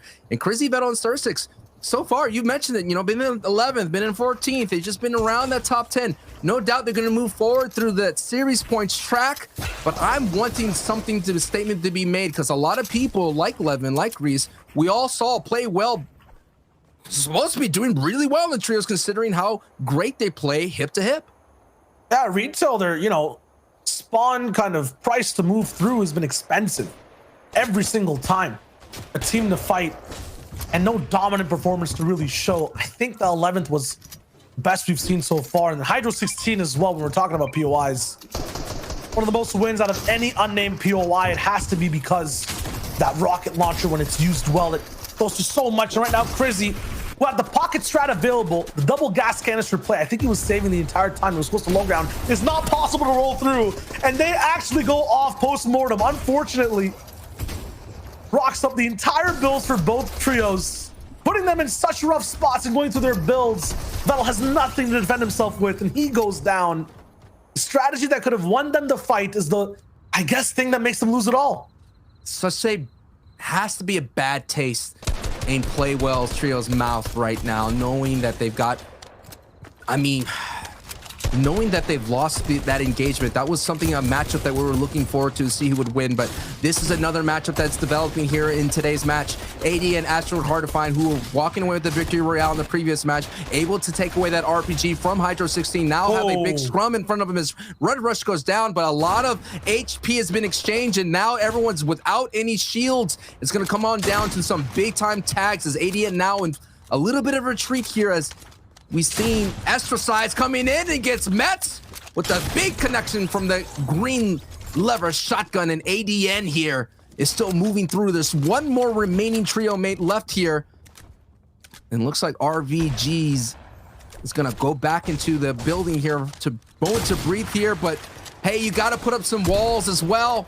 Only a moment here. ADN might be going for this pickaxe play. Yes, he does. And he gets it. Man, for a second there in that fight, it looked like everyone stopped building to go for one shot at the same time. I feel like this is bad for Exterios and Red Rush in general because they take such aggressive peaks and aggressive shots. They don't usually use their builds going for those all-ins. And because of that, we see Exterios go down, trying to all-in ADN, and then no heals available for the last member surviving at the end. Around the map, though, everyone playing on that same format. Got to remember the VR worth 30 total points. 15 elims will rock you the same amount because it's 2 points per elim. Waflar finds one of them once again inside the desert. Looks like this is a pattern in at least half their games they're playing today. But unfortunately, they're not moving past this point. Right. When it comes to Surge, it's not a fight that'll get you all the damage you need. We've seen it, you know, people off spawn getting into great fights, but you need to do more after the fact. Grab a mountain, grab a lucky rock if you're tasting Savage and I drop, and beam people over and over again. And of course, there's always the danger of trying to be aggressive in the mid game. A beam could go through, but talk about a bad situation here for Etsy, Vato, and Airwax. Airwax here is in a bad situation as Kiku, Slender, and Moss here are trying to claim another person coming off that retail row. And so no doubt, that's it. That wraps them up. Yeah, wow. I think there's one still holding on, right? I'm trying to take a look at it. No, that's it. It's wrapped. That's a wrap, and that's so far. Last time they were only able to get one placement point coming into the top 17 effect. And now they got wiped out, and so they're going to further slip on down the leaderboard, but we'll keep up with that story. It's not a great round for Airwax and Vato and Etsy. But Karma, Legend, Awar here are making some noise here. Out here in Holly Hedges. I'm just still thinking about how, man, that's such a bad run for Vato's trio, man. They needed that so bad. They needed a decent game, and to end on that before any kind of placement points before any crew. You mentioned this before, frozen in time, but wow, what a... It's almost like a deep, they're getting deep freeze situation here, Shia. Yeah, it's like to put it into context, Stasio, Sings, and Vabos, like these guys were in first place overall in game one, having one game with no points within the fifth. So for Airwax, SD, and Vato, they're in sixth coming into this game number 3. Taking them out this early, I just hope they don't drop out of that top 10. If they do, though, we've seen them come back and clutch in various different modes across history. Especially with Airvox and Vato. These guys will be able to do it today. But once again, they have to get top 10. They have to. Now we're moving on into Salty Towers with Jacho, Kizzy, and Kefi. Without a Kizzy here, so it's going to be a Jacho and Kefi show. A team that's most likely going to go into the semifinals, but they still have some work to do. It's been a while since they've been back into the qualifying round. 4. So they're going to look for a nice bookend here. Now we're looking at Karma, who finished 2nd place here in match 1. Coming in with 33 points, coming into this match in 9th place. Still just on the outside of that top 10, and now they have Storm working in for their side here. Looking for an opportunity to get a beam. And as in every moment passes, it's going to be a couple of ticks of HP. Looks like Keandro and Jeff in effect are going to have to take a huge rotation just to avoid all that and dip more into that. As you see Anas Flick, their aggression keeps going, and they get a couple of elims on Artor's trio. So that aggressive team, man, we've been waiting for this type of performance from the Thomas trio, and now they're doing it right here. And right before the semifinals, that momentum is going to be huge going forward. And now we have a good old-fashioned car race, a car battle that's happening here. On qualifier 2 for Flick, Anas, and Thomas HD, the big thing was that they were contested. We saw that stat come in earlier on that, you know, in EU, if you want to win overall, get 1st place in the region, you have to be uncontested. You have to have a good kind of game plan rolling in and just look good every single victory royale. So they have that opportunity now, and now they're taking fights on their own terms. Usually their elim points start coming in a little bit closer to the mid game when they're playing around Surge. This time they're pushing boxes fast. You're absolutely right, Sancho. So we'll see how many more trios they can affect. Hopefully it's not one of those 6 on the field who need a top 10, who need to be consistent today. It's our first opportunity to see Blackso, Tenzin, and Marcote just on the outside of the top 10 in 13th place. Looking at the stat here, 34 points separate 1st and 10th place. This is the closest EU has ever been after game 2 here in the qualifying stage. So much action left here for the rest of the day. We're about here at the halfway point here in game 3. And this is our game 2 winners of ADN, and this is just veteran presence, knowing that sometimes zone happens to pull near you and knowing how valuable sitting on top of the factory will be. And that's why you're seeing this big, massive, almost like a satellite base that's being built here, almost like a porta-fort, but a mega porta-fort that's being built, constructed by ADN Astro. This is going to give them some huge sight lines on the people rotating in from the north side. And you could kind of predict that the north side will be heavily congested. Basically, ADN and Astro Heartfire are going to be that nasal spray. You know what I mean? Yeah, I mean, you want a little bit uncongested. I want to talk patterns and how, you know, this will go for a bunch of the trios. If that zone pulls down, it's going to pull down again. Like, this is very temporary north side action we're going to be seeing. I think ADN, Astro, and Hardfire will be the first ones to leave this side, leave their porta tower, so to speak. Ooh. And then possibly even move towards Misty. I'd be surprised if the zone locks in up again. Savage Nation and iDrop, they kind of feel that vibe as well. They're trying to get towards the bottom half, or at least be on the half section of this zone. And that would be inside the Slurp Factory. And just to show you how our Fortnite pros are, you know, we have another one in the NAE side of things who literally marked every single zone that he participated in. And I think you know who I'm talking about, Zayt, right? Yeah. Every single zone he's ever seen in the FNCS stage, he had screenshots in. So you may say, wow, this person pulled half in and half out that this zone. No. They've seen this kind of zone before, but the hours and hours of gameplay they had here in the Fortnite stage. Be crazy if it bounces back, though. We'll know in 10 seconds. Vino, Patty, and Knifer all the way from Coral Castle rolling through, and this time not taking any storm damage, so to speak. We are moving away, though, from Slippery Swamp and getting a little bit more cozy with what looks like the mountains in just a little minute. I wonder if anyone's up there and really invested time into a base, risking it all once again to be near Misty. But these guys will have to keep moving south. You see, I mean, we could have good rotates here on the caster desk if we ever decided to play. Granted, we might get beam. Granted, our mechanics will be not that great. And if you see us already building up in hard mats in the center zone, like Blackso, Tenzin, and Marcote, you may think that might be a dangerous tree up there, but not so fast. It's just me, Shio, and I don't know who would be our third. Maybe Monster. Oh, we don't even need a third, man. We're cracked enough. We got this. Well, let's see if the investment rings true, as you're already seeing Blackso dipping back into the Hydro 16 to kind of replenish that hard mat. Now you've seen the rotation out from that Porta Tower from ADN and Astro and Hardfire, and they're going to go ahead and Lincoln Hawk their way, Diesel their way out. And I always love the Diesel rotations. This is a vehicle that has so much danger for you. At full max speed, it will break through build. At the same time, you get protection from the backside because the cabin is not going to be able to get through. And here they go, dude. Transform, trucking their way, I would say, into zone. And look at it. It's just showing you how strong this Diesel truck is, dude. Hardfire on the right side, building a bridge as 2 trucks go by. I love it. I get giddy inside when I see a vehicle rotation. It's really rare. It's just so dangerous to do. I mean, I've made so many rotations in a vehicle and just get destroyed. So it's no longer those days of the baller where everyone couldn't really get a beam or tracking on it. If a slow-moving diesel truck comes through, no doubt it's going to be exploded very short thereafter. All right, now more explosive action coming straight through with Alpha Blaster and Nikov being very adamant about who can spend time with and around them on a rotation. And yes, ADN, Astro, and Hardfire might have a cool way of getting to the next zone. You're kind of forced, though, to be in a certain position.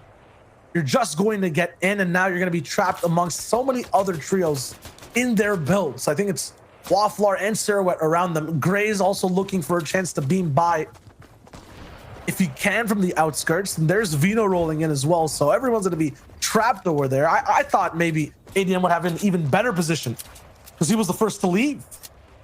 But he's trapped with everyone else who was on the north side. Yeah, it could be all that styly rotation that kind of cost you there. Maybe better and run on foot, as you're seeing a very consistent trio in the EU region. Nikov, Blaster, and Alpha.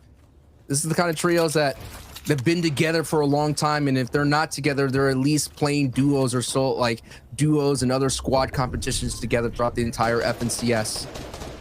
Blaster and Nikov have been kind of duo mates for a while, and going all the way down into, actually it's Blaster and Alpha have been duo mates for a long time, kind of playing into the World Cup duos qualifier. So that's the kind of experience you've been seeing in multiple trios. It's usually a very strong duo with a lot of history together, and adding a trio like a Nikov, which is huge, who's actually played in the World Cup duos with Airwalks coming in 29th place. So like I said, these in the EU, you look at their history, their lineage, they don't stray too far from home.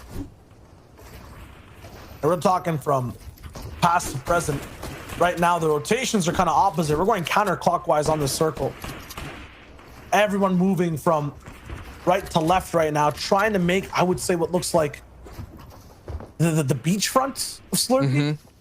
I mean, it is a swampy, I don't know if you would say if you live on the swamp, it's a beachfront property. It's perspective, right? It's true. I mean, if you don't have a sense of smell, it's like one man's swamp is another man's beach, I guess.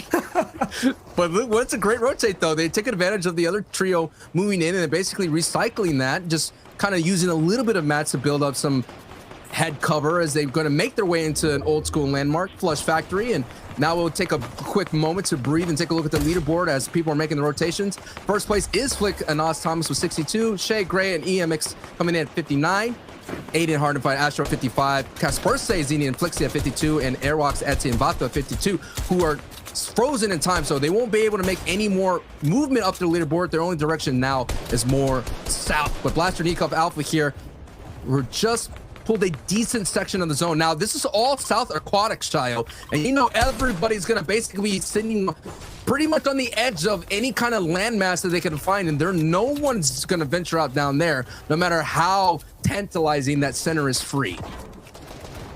Question is, where will the zone actually go? If it pulls slightly south, we'll have a little bit of a mountain in play. I'm looking at that little southern peninsula. You can see it right there where Artox is. I think that's exactly where it's going to pull. Okay. It's going to be an interesting investment. Yeah, we'll know about 10. And now you're just seeing a couple exchanges going out there. And another kind of battle going down. Okay, close to the peninsula, almost close. Actually. So we are going straight towards the south. But no one's there. No one's there. No one's predicted. There's only one trio that's kind of there. A little bit of free. And looks like Alpha Blaster Nikov decide to try to take this only position that has the utmost verticality in the zone, knowing how valuable it can be, already making connections. So these connections are going to be so valuable going forward if the zone does ring true and hold. It's going to be, it's just basically saying there's no way this thing could pull more south.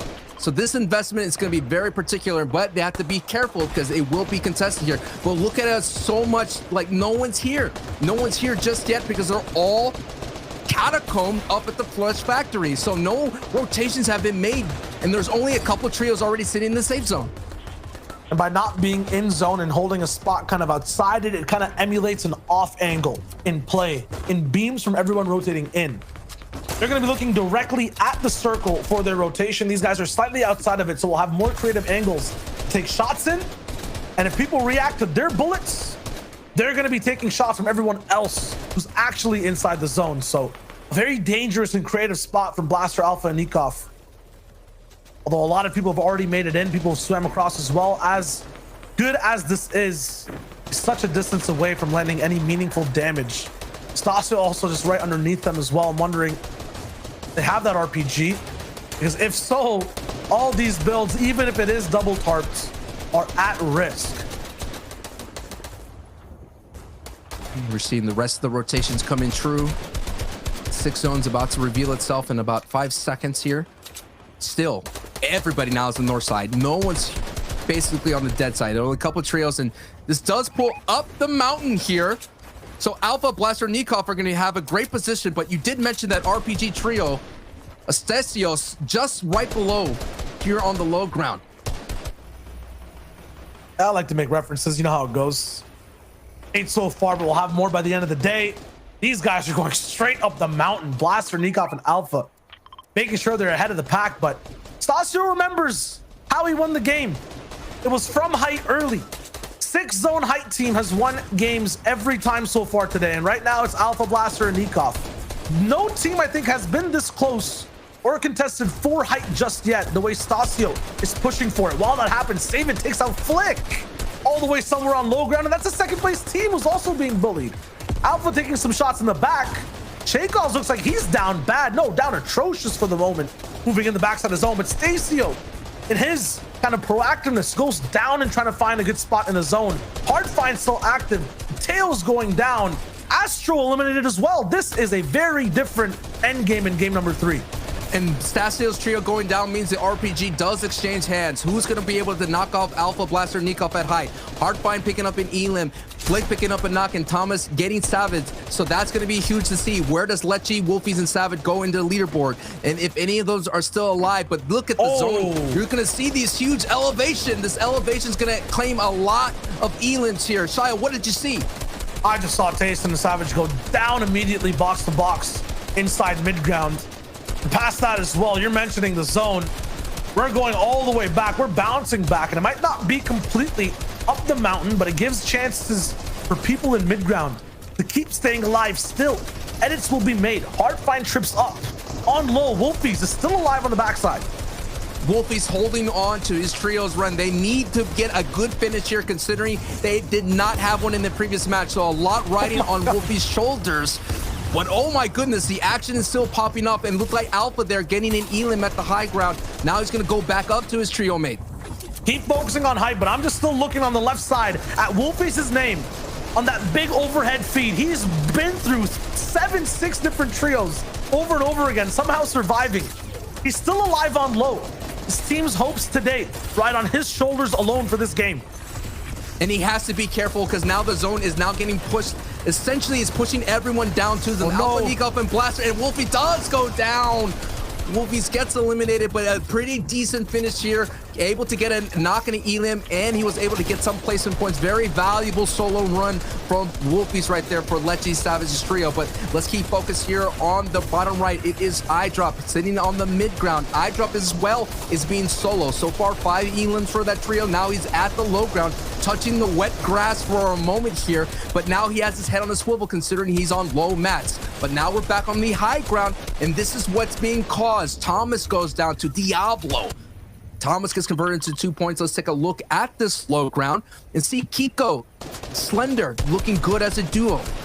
I think we have iDrop still no eyes on iDrop. Now, okay, he does get tagged here, but Alpha, Blaster, Nikov's job, who are literally coming into 8th place, they're going to definitely move up the leaderboard. And iDrop gets 2. It gets an Elim right then and there. But oh no, iDrop goes down to Kiko. So close. Diablo is also picking up pace and speed. Elam's back-to-back Legend going down. Kiko and Slender all the way down below. Looking to make sure they make no noise. No one look below. Karma's falling down and loot is raining through.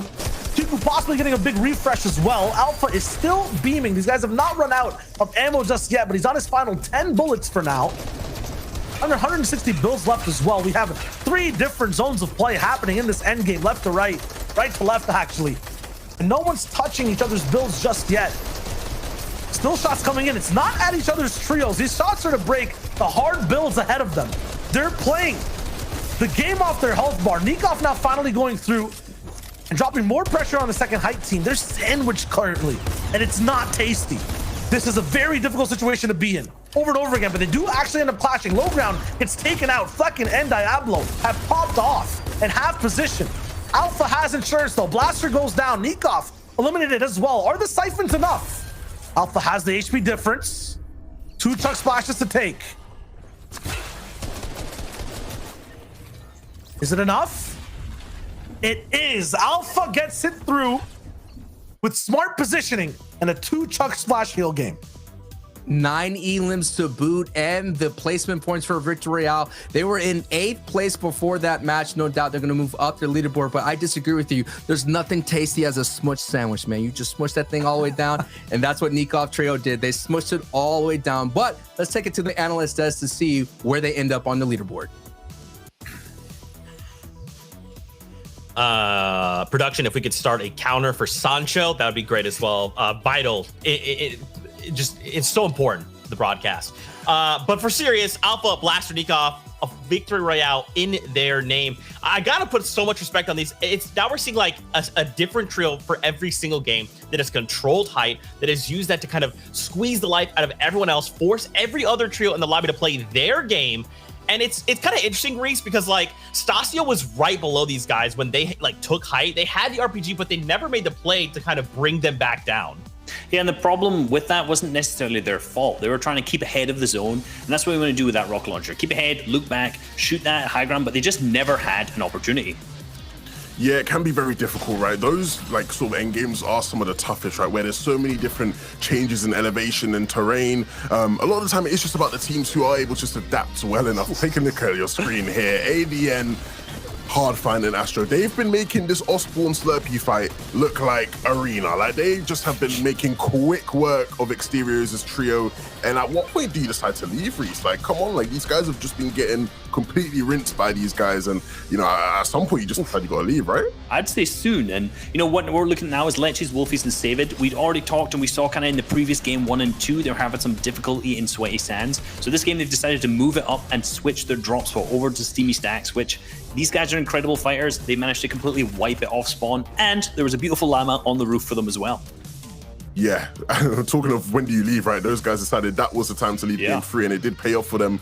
Back to the end game, though, we saw what Alpha was able to do. We talked about it, well, Sancho said it perfectly, right? The smush sandwich, right? Being able to just close out all the layers below you, force the teams below you to have to, you know, sort of battle it out, and it sort of just makes your game way easier. Let's see where that puts them on the standings. You can see them there in 2nd place. But in 1st, your pick, Reese. My pick in 1st, thank you very much. My last 2 weeks of predictions haven't gone great, but this week coming in strong with Flickenass and Thomas HD. 3 really, really big games for them. You know, every single game, they've come 7th. So very, very consistent, you could say. Not managed to make up into the big placement points, but their eliminations are 12, 8, and 9 so far. So really, really being consistent. And remember, they're not contested off spawn either. So at that drop spot, there's no one there to fight. So all of these eliminations are coming in at kind of mid and late game, and they're not just being super aggressive in W game, they're just that good at getting elims in the end game.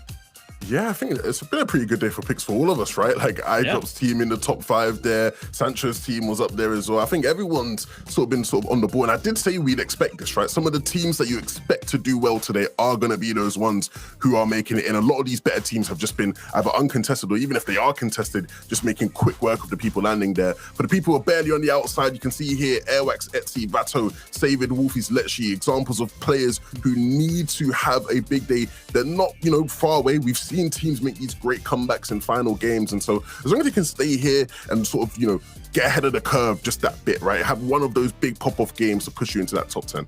Yeah, and both of these teams are completely capable of that by far. And, you know, we'd seen that was actually a kind of tough zone for both teams there. Like, Savid, Lecce, and Wolfies have to go max distance zone as far as they possibly could. And, you know, even despite this, they got themselves set up in a really good spot. Center of kind of third into fourth in a good spot there. Even a relatively high layer. But it's that end game where the zone started pulling back. That start where they started getting picked off one by one. And, you know, Wolfies left alone as a solo manages to do some good work and get them some good placement points. But at the same time, you know, it's not enough quite yet. So 3 more games left for these guys.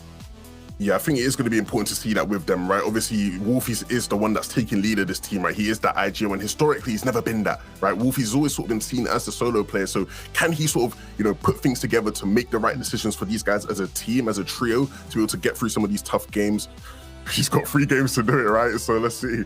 I think so far, he's doing a great job though at this point, right? Like, let's be real. The decision to leave your drop spot and move somewhere else after game 2, despite the fact, you know, they'd still been gaining some points, some momentum, great call straight away, you know. Clearly the decisions are on. Yeah, exactly. He's making the good calls and they've switched it up. This is why I like hanging out with these two, because they're so intelligent. They're breaking it all down for us, Fortnite fam. Now we're getting ready to hop into our next set of games, but first, I gotta go find some chug splashes because we need to be topped off. So we're gonna do step away, 5-minute break, but when we return, more action from the FNCS. So stay tuned. We'll see you right after this.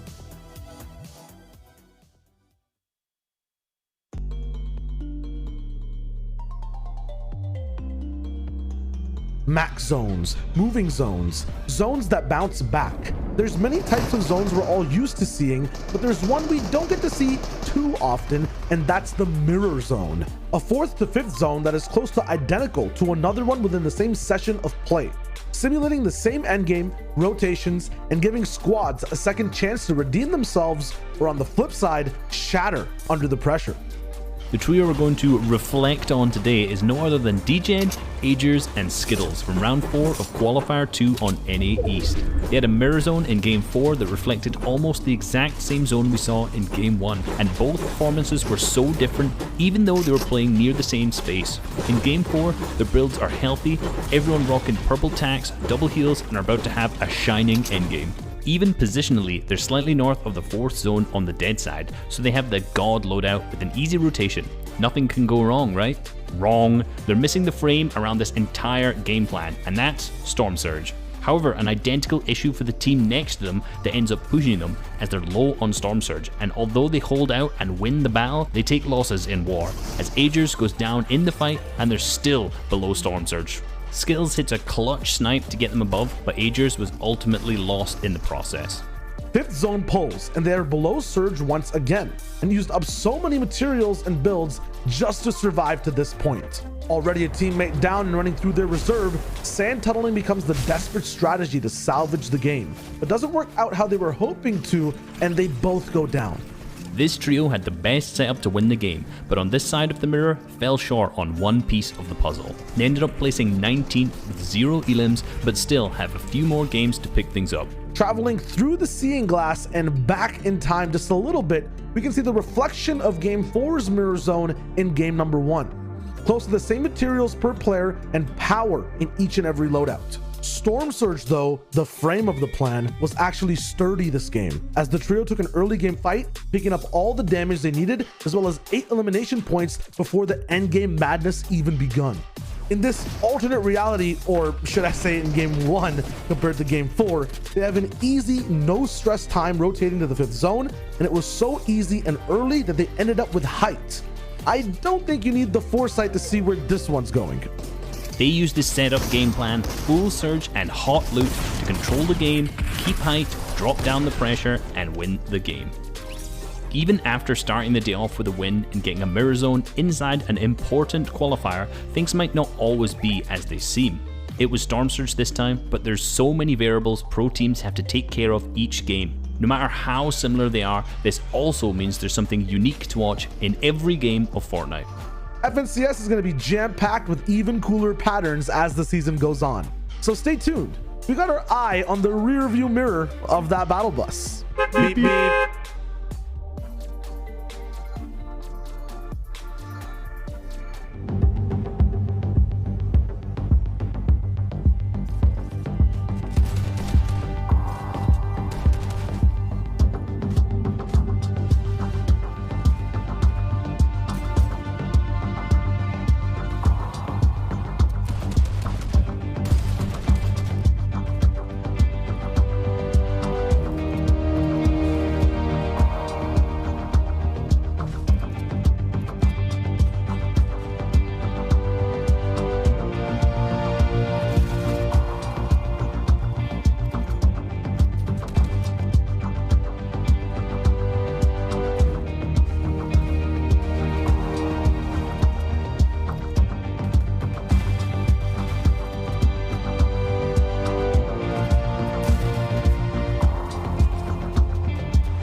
What's going on, Fortnite fam? Welcome back to the Fortnite Champions Series. You've got Zeke, Reese, and Levin here on the analyst desk. And guess what? You've got Shy Wager and Sancho West in game. They're already ready. So we're going to board the battle bus and jump into game number 4 of the FNCS.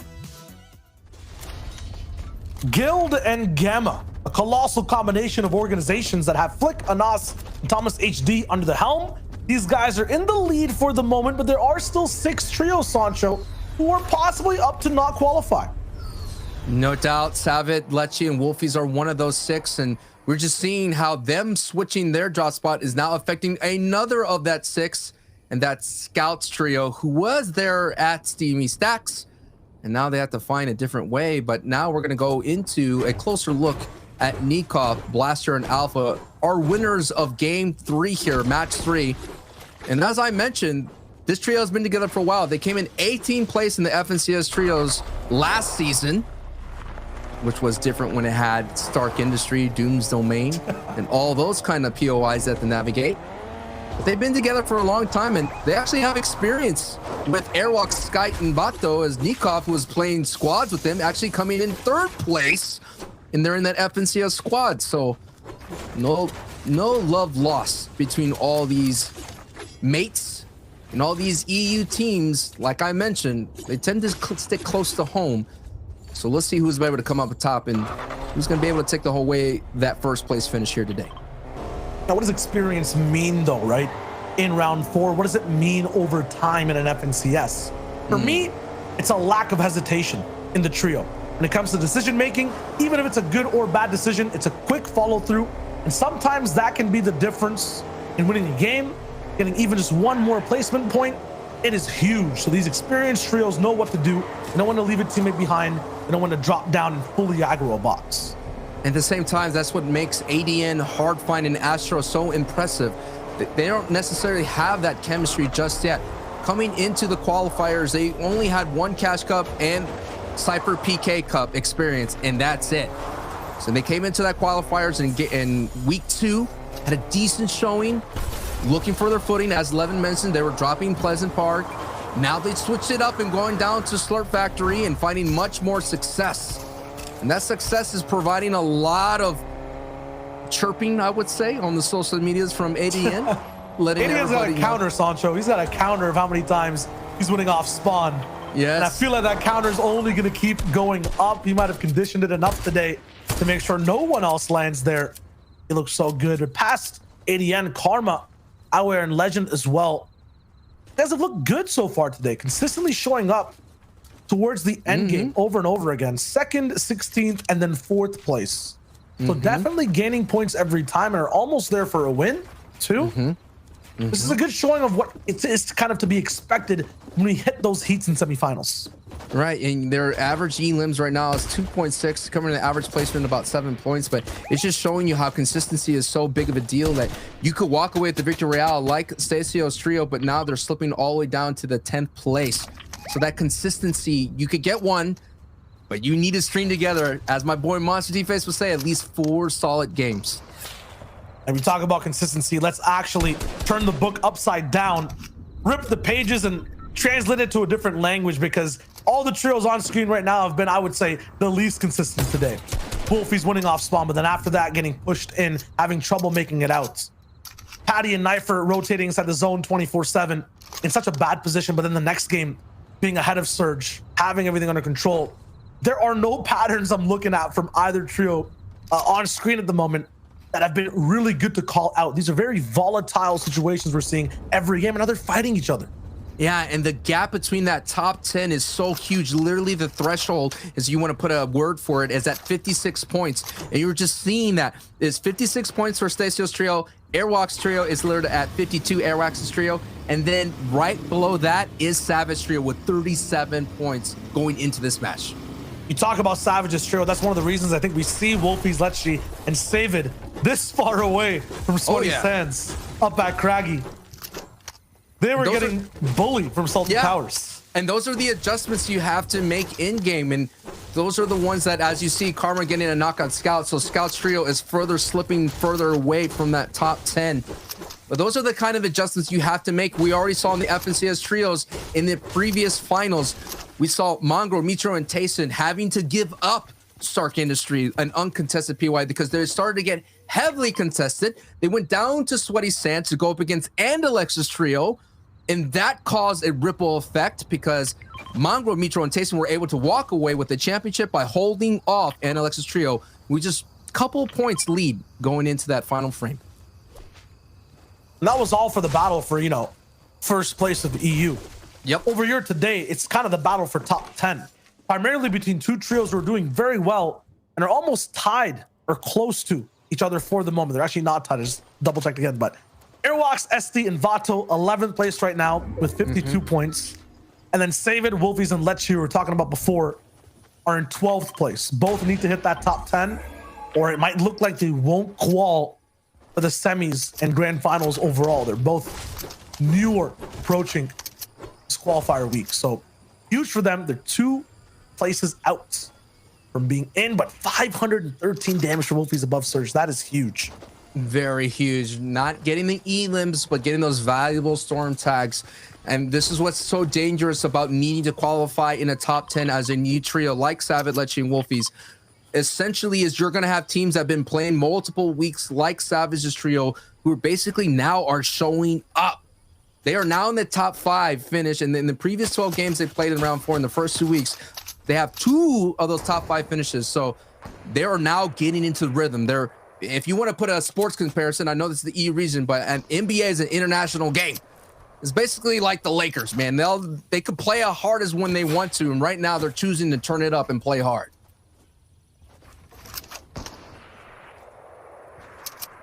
A lot quieter for this trio, though, just in usual for this game, honestly, on the north side of the map. Usually a lot of fights to take inside the storm. It looks like that zone is, a little bit sectioned towards the north, mostly, though, in the desert. Just thinking, this is a very thematic part of the day, right? In order to get to your prize, in order to get into that top 10, you're going to have to go through a lot of strife. And it seems as we've been getting a lot of desert finishes, and right now that strife is knocking on the front door of Vato, Airwax, and Etsy here, who cannot afford to go down at the moment. They're right now sitting on that threshold of that 11th place here. So this is an engagement they do not want. Blacksall, Marcote, and Tenzin are already qualified through series points. So right now, they're just working it out. Just putting in those reps in, but a deadly rep could come in on the wrong side for Vato's trio. And that defense was able just to slow them down just a bit. And look at that. What a dangerous trio to have next door to Thomas HD and Anas and Flick on the bottom left side. And Surge is active, so that why it would explain Blacksall's Marcote and Tenzin's push towards Vato's trio here. Oh, no. It just could be a matter of moments. It's not looking good, Shio. Yeah, they have to all in. They're going to get desperate, but they're going to get beamed down as well. This is huge for Airwalks and Vato. 2 picked up already. Blacksall down. Can they get the finish? They've dropped down into place. Box, though. Airwalks is in trouble. He actually got dropped down into the bottom of this diner at this moment here. So Airwalks could be on the wrong. No, actually, Airwalks gets a knock on Thomas. And he confirms Anas. What? The veteran Airwax here was able to show out, gets dropped into the bottom of the diner, and has a huge clutch against the team that's been eliminating, coming in with an average 8 elims of the day, and the veteran shows out. So let me get this straight. These guys are getting bullied for a whole zone from a team that did not have Surge, suddenly get a 2-piece pick back to back, get dropped into the first place team's box, and take out 2 of their team members.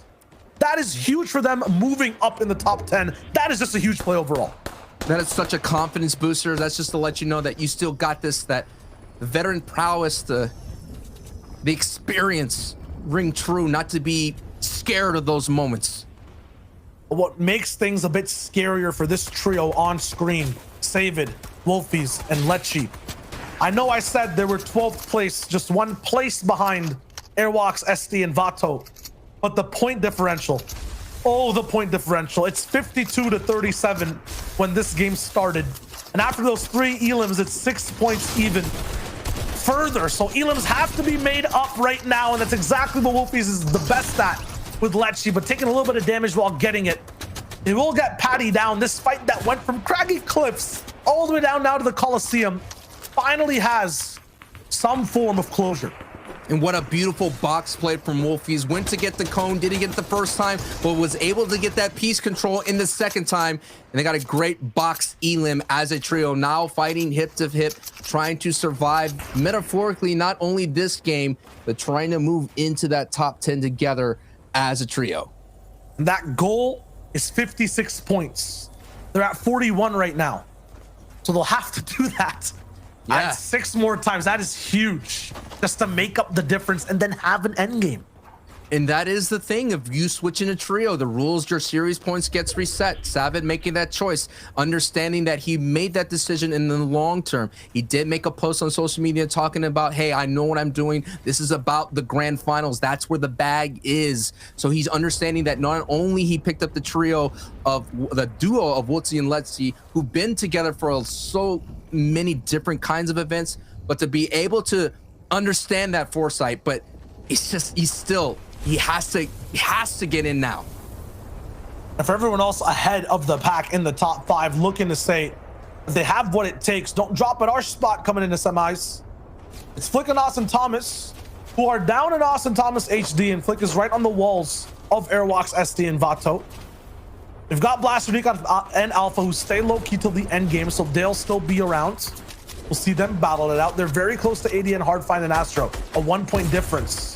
And then Taste and I dropping Savage on your screens. We're seeing the gameplay from 4th place, their perspective. And once again, their game plan is there. Make sure you have that moisture to survive in the desert. Have the shields. Use them if need be. Get aggressive, get greedy, and you have that harpoon with Tayson every game to refresh. And he finds them every time. It's honestly the key to their game plan. And we're going to get a finish in the sand. Expect a lot of sand tunneling rotation. The Colossal Coliseum looming in the distance. One team sitting on the high ground. Now we're going to take a look at so many catacombs invested here. Astro ADN sitting at decent height, and look at the damage that Wolfies Lecce Savit. Look at the threshold they have. 138 above the Storm Surge and only 2 Elins. It just shows you that they're battle worn and tested on all of their rotations. Going down to Steamy Stacks, as you mentioned, making a huge rotation arc right over down to the north side here of the safe zone. They're prime and ready. They're gonna need a pop-off game just to make things a little bit easier for them, considering that they pretty much put 2 games into the bucket that did not have any kind of fruitful points to get up that leaderboard, Shio. Big time struggle for them as iDrop, Savage, and Tayson, who no doubt have qualified, are going to try to put on a showcase to let the rest of the region know that they're the ones to be not messed with.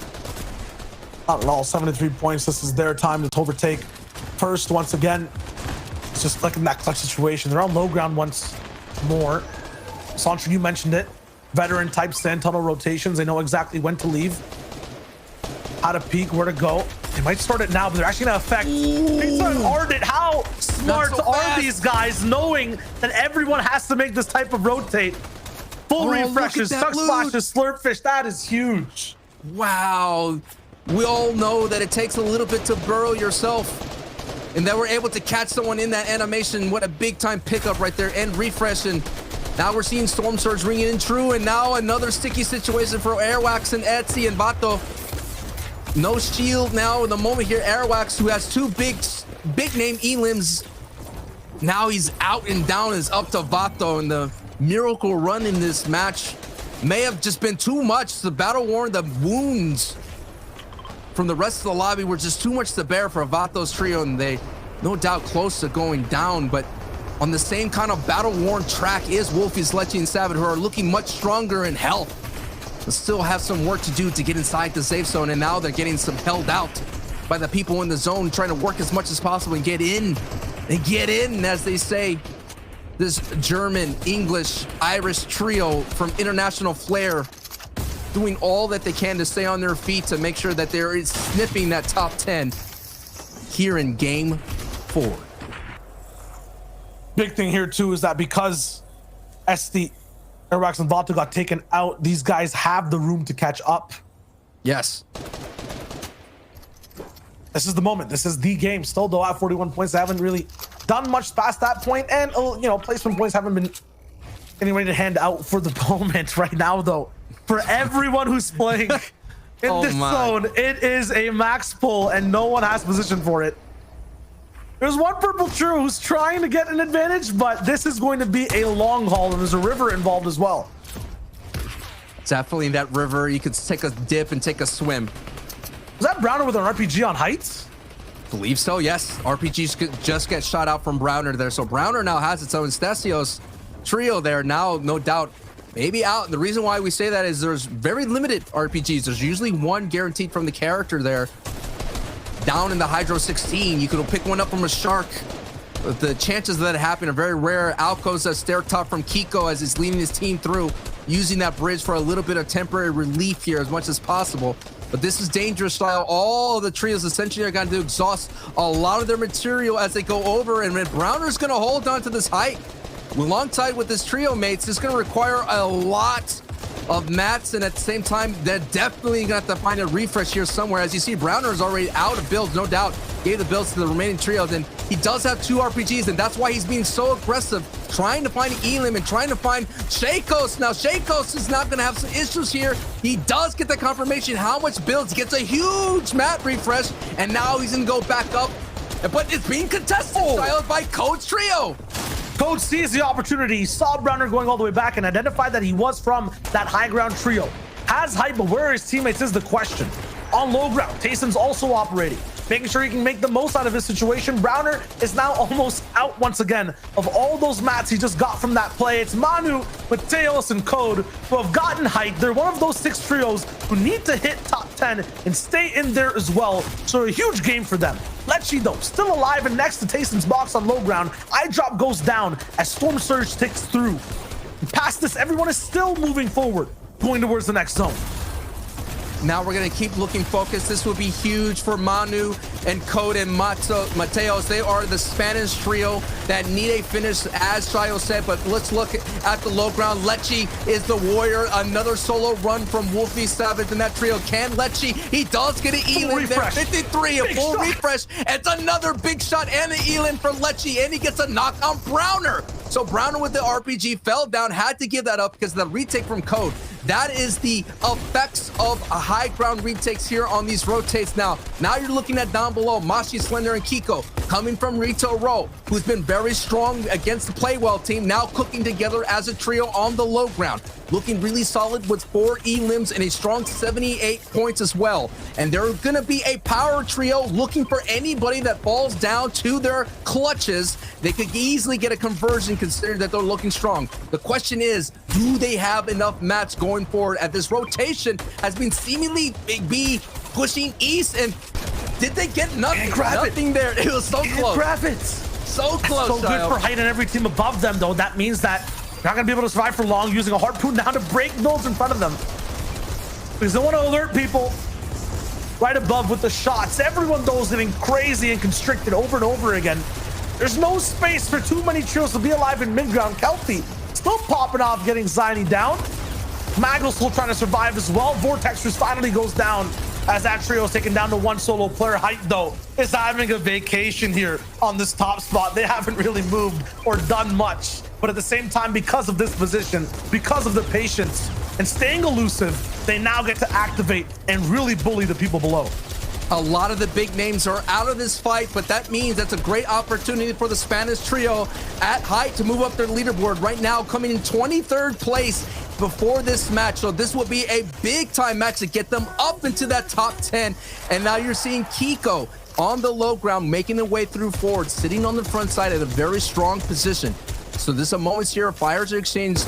They're working through the catacombs and the builds. So right now, Flixie does go down to, it looks like they sent down Mateos. So now Mateos is going to try to do his best to cause some chaos. Mateos is now in the fight with Kelpie here. They're going back and forth. Now Code is now being sent down as well. It's against Mashi. And Kiko goes down on the bottom right.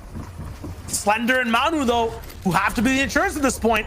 2 chuck splashes, 3 floppers, and some peppers as well. Will that make the difference is the question. There's a third team, though, alive At the same time, looks like Kelphi goes all the way towards the end. There's a Siphon that comes through for Slender. That could also be the difference maker. Looks like he has no builds though, and yes, it will be Manu at the end of the day with his heals, the position, and high ground to win out that game against an RPG and every other top trio that tried their best to win game 4. Yo, the Spanish trio, a trio that we haven't mentioned throughout the entire day, needing to finish in the top 10, get a very clutch victory out here in match 4. Vamos. Man, what a great ride right there. But hey, like I mentioned, a lot of the big names were out in that match here in the end game. It's be interesting to see where they end up on the leaderboard. So let's kick it to Zeke, Levin, and Reese to break it all down.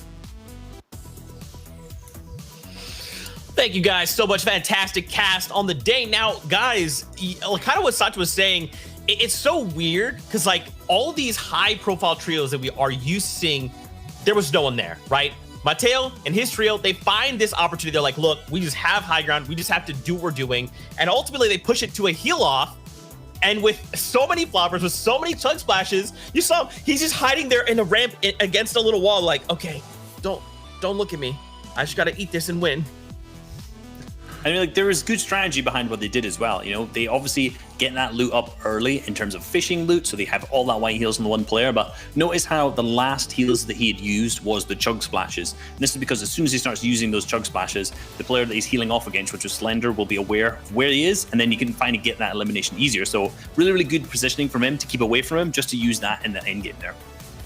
Yeah, all around great stuff, right? You know, this is a team who needs to qualify today. They need to make top 10. And so pulling out all the stops to do so, right? You know, we talk about being adaptable, right? The teams who are comfortable being able to play on high, mid ground, and low ground. And when you're in a situation where you have to do all you can to make sure you're in that top 10, being able to win out a game on height like that is super impressive and shows that they're here and ready to try and make it. Yeah, and this was kind of one of the things we saw, right? We've kind of talked a lot about Airwax as he gets dropped into the box of Anas there because he ends up getting double harpooned down, but it does not work the way that Thomas HD and Anas think it would because Airwax has that purple tank. But they were really struggling with Storm Surge in the previous game as we kind of watched, and this game, not a struggle with them at all. They were playing it very, very well. Yeah, let's give Airwax his flowers, right? He basically just 1v2 Thomas and then that's it. Like, these are two of the best names in all of Fortnite, and he's just made quick work of them. Super impressive stuff under the circumstances, and hopefully we can sort of see them sort of push that into some sort of momentum, because obviously they did eventually go down a bit later in the game, right? But what a play that was, to be fair. Yeah, and you know, looking at how that affects the leaderboards here, we see them kind of drop down from 1st to 5th because they gained 0 points that game. And this has given 4 more teams an opportunity to take over them. So Kiko, Slender, and Mosh now up in 1st. After that last game there, they ended up placing 2nd. So really, really great from them to move them all the way up. ADN, Hardfight, and Astro being really, really consistent today. Very, very good placements. That last game, you know, not picking up too much, getting that 10th place with 5 elims. But like those elims that are getting off spawn are 6 points every game at least. Then there, you know, they got 7 points from placement and 2 more eliminations on top of that. So just that consistent placement over and over and over again, that put them up into that 2nd place. Yeah, super interesting to see some of these teams and how things have sort of shaped up, right? You know, we talked about how we expected some of these bigger names to put on a performance. One of the names who we've seen consistently these qualifier weeks, Shaycos, EMXXR, and Grayino, they found their way into that top 10. Can they stay here, right? The first time that they have Stealthy uncontested and seemingly forever, right? Every single event they play, whether it's DreamHack, whether it's, you know, an actual FNCS week, it seems like they can never get uncontested. They finally do, and now they're in top 10. Yeah, you know, last 2 weeks they were 21st and 20th, being contested, having some difficulties off spawn. Now up until that a top 10 slot, so really good. You know, we see Savid, Wolfies, and Lechies. We kind of harped on about them a little bit, but still in 12th. They are consistently kind of getting those points every single game, but it's just not quite enough to move them up. You know, they are getting a 12th with 6 elims, which, you know, relatively good game, relatively good amount of points, because remember they were down in 37, I think, before this, 37 points that is. Move them up, but other teams are kind of moving up as well. You know, we see Stasio kind of in that 11th place, just 1 more point. And honestly, these next 2 games is going to be kind of that all or nothing for them. They need to have that big game to put them into that top 10. Well, yeah, I think it's really interesting to see that we've had 4 games, 2 of the teams who have won games are not even in the top 10, right? It's about the consistency, being able to maintain a certain standard, a certain level, right? We've seen that with ADN's trio so far. And I think it's interesting with ADN specifically because obviously his trio, or his former trio, Matzo and Amplify, qualified with Benji last week in second place. So obviously I think there's a bit of a personal thing for him there where he's going to be wanting to be able to make it through to the heats as well, because ultimately, you know, when you sort of part ways with a trio, it can often go sour. You always want to get the one over on your old teammates. Well, we've only got 2 games left. We'll have to see which trios make it in that top 10. But for now, it is time to board the battle bus once again. So let's kick it back over to our casters to take us in. Airwalks, Wolfies, Manu. 3 players from 3 different trios who are mere points away from each other, right outside the top 10. 3 players and 3 trios who have not qualified for this round together just yet. So this means that all of these 3 have to make top 10. And Sancho, I just don't think there's enough room. Yeah, there's going to be a trio that is going to have to try their luck in other stages here in the FNCS. But no doubt they want to be able to rest and know to get in here in the top 10. They only have 2 opportunities to do it, Shayo. 2 chances. Just 2 more games, 5 and 6. This is 5 we're watching right now for Europe. Mateos Code and Manu landing over at Caddy Corner. This is where they picked up their entire inventory, moved north all the way on the map, and then got to win that game with the heels. And I was going to say, the Manos trio doesn't have a lot of experience beyond the heat stage here in the FNCS. So this will be for the par, so to speak. But as you know, Fortnite talent pool gets just higher and higher.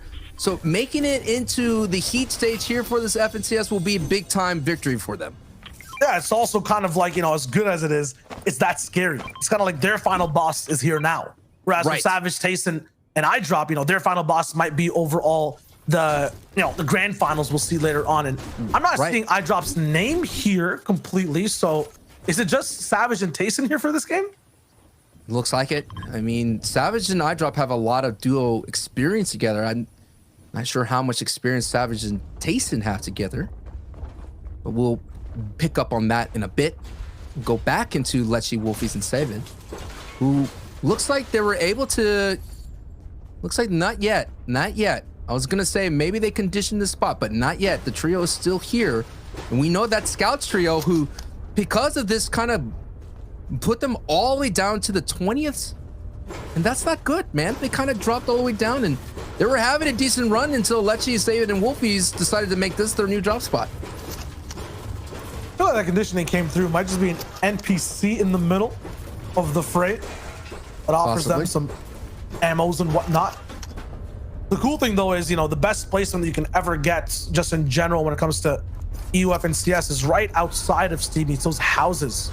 Averaging 10th placement overall. I think for Steam Meets somewhere closer to 15. Yo, I love those houses. I love those houses. Those are some fantastic, it's a very deceptive amount of gold in those houses. We haven't really touched on gold routes just yet. We haven't seen the influence of the NA East region with the Big Chill or the Boom Sniper making an appearance here on the EU side of things, as we have been seeing with trios like, what's the trio that kind of pulled it out there? Colazzo's trio was able to use the Big Chill as a huge advantage there in the qualifiers too. So I haven't seen it yet, but yeah, those north houses, a lot of gold, decent amount of chests. Of course, the Dragon's Breath snipers out there, but it is very costly to acquire. And then Slender, Mosh, and Kiko overall, first place right now for you guys in the EU region.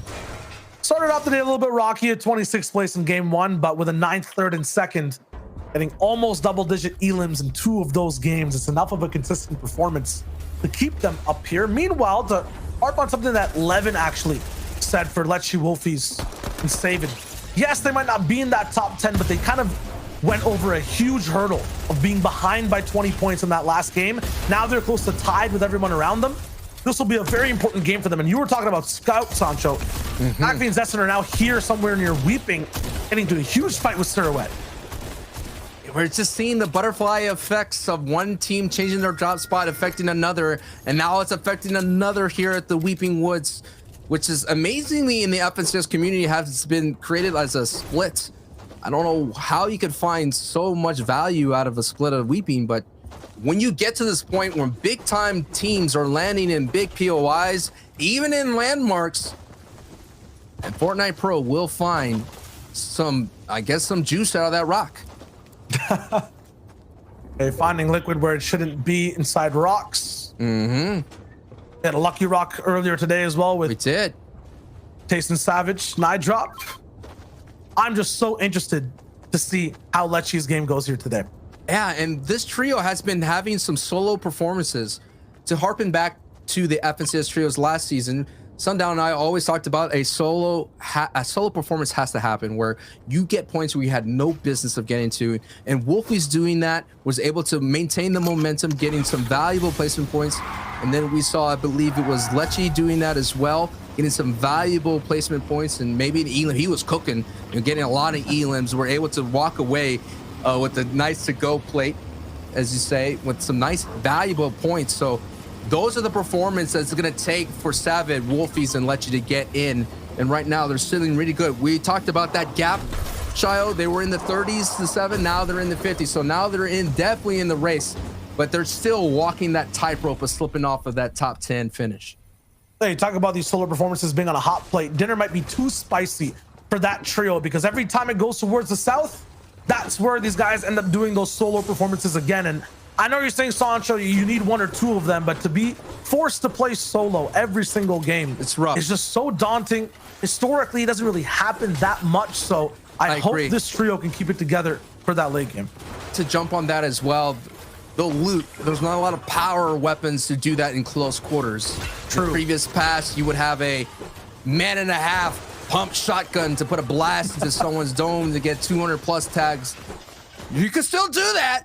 It's just a little bit tougher to do. And now there's a tough battle for Hardfight ADN. And it looks like the last time they were able to rotate through here very easily. Now we have another battle kind of ringing out here between ADN and Blackie's trio. This is such an odd fight because we saw Blackie kind of hunkered down in Lazy Lake. This time a fully active trio moving around the map. Somewhere near Reaping Woods. ADN's been so good off spawn so far, but this is a mid-game fight where it looks like he's a little bit confused in the builds. Finally finds the right way to aim and look. DKS also a little bit of a result of all this off-spawn pressure we're seeing. Moved off the POI fast, looking for somewhere else to live. But everyone's already paying rent in every single spot.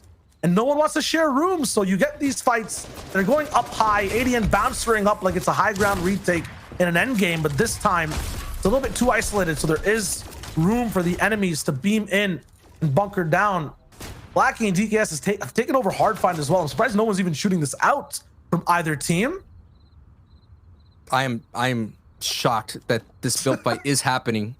This is a build fight for, I guess, for Pride build fight. Yeah, 100%. We can look at the mats in people's inventories. We can see their ammo counts. There's always an invisible resource bar in play, especially for ADN, Hardfight, and Astro. That's ego. And it's here. It's they not don't want to be all-time high. afflicted off spawn at all. Once again, this guy's a counter on Twitter as to how many times he's winning off spawn. I think he's extending that little bit of a parameter to just winning fights in general now. It extended to rotations, I suppose. You mentioned the third party. It looks like it's here from Patty and Knifer.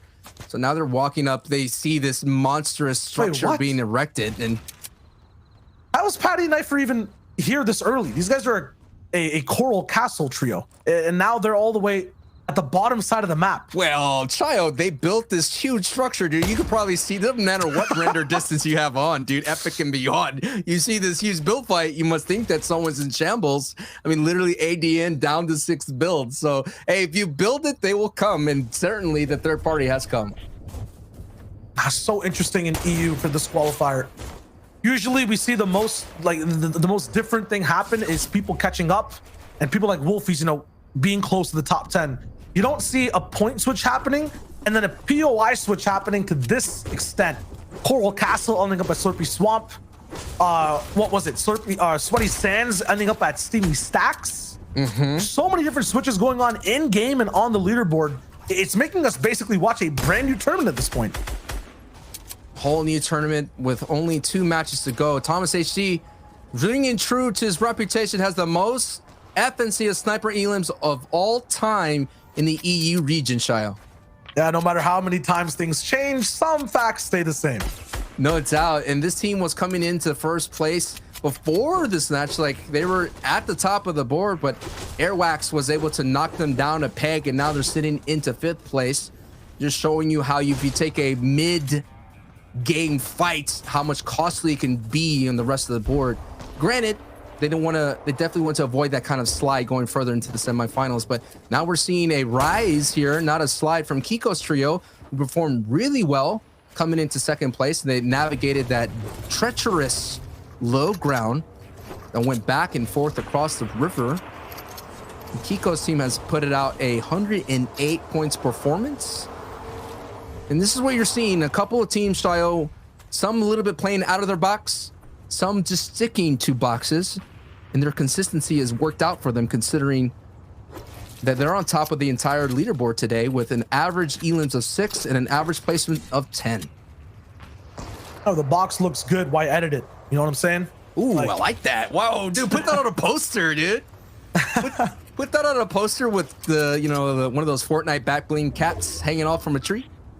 I think it's a poster I've seen inside Kiko's room, actually. So that's where I got it from. Oh, okay. It's their strat, honestly, right? Like, if you're looking for flashy plays, I think it'll happen with this trio, but maybe take off the sunglasses, put on some, reading glasses and a turtleneck, because this will just be some really good analytical type of rotation and Fortnite beat that we're going to be seeing from this trio. They're just very consistent so far, and they've taken first.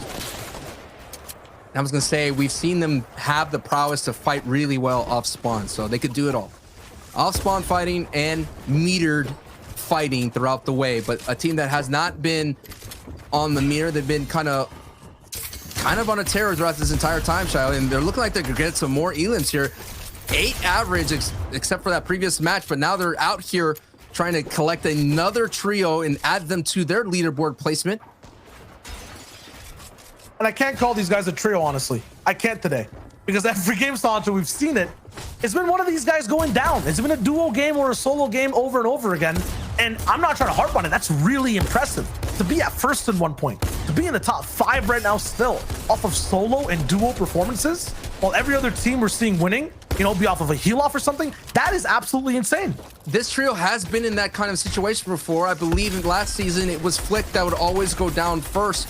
But as you know, just because you go down first, that doesn't mean you didn't contribute any point of the fight. So now they're fighting together as a trio. They're fighting in the same box against Diox, Earths, and Waffler, who are trying to stave off a very top team as much as possible. But look at these opportunities here. The shots go in, 52 tag on Waffler. Now he's going to retreat back into his trio. The pressure is on from Thomas, Flick, and Anas as they move up a grid. We're talking about fronts being created. But every time they retreat just a little bit, Thomas, Anas, and Flick are taking that opportunity to move up a grid and up a square to surround this trio, who is definitely on the black foot. That's called scaling. Every time there's an opportunity to push up fast and get more space, you scale with it over and over again. So right now, Waffler pushed all the way back. There's no chance to have any positional power there. Thomas AC controls it all. It's like box warfare, Shayo. Like in the trenches, you're just moving inches, getting further and further for an elim. They didn't get an elim though, that's unfortunate. But they did control the ground floor house of everything that's there. Hopefully that warfare will result in an elim soon. Last unique off an alpha though, opposite story. Jachu going down to alpha, who looks like he's completely in his own box, fighting his own battles on his own war fronts. Got some nice heals. Don't have height yet though. They're playing on low ground. I feel like they have some of the best loadouts to do so, but we've seen so far everyone has been from height. Every victory out ringing true from height. We only saw one time where Tayson's trio contested height. Did cause a little bit of a mix up there for a brief moment, but ADN, Hardfine,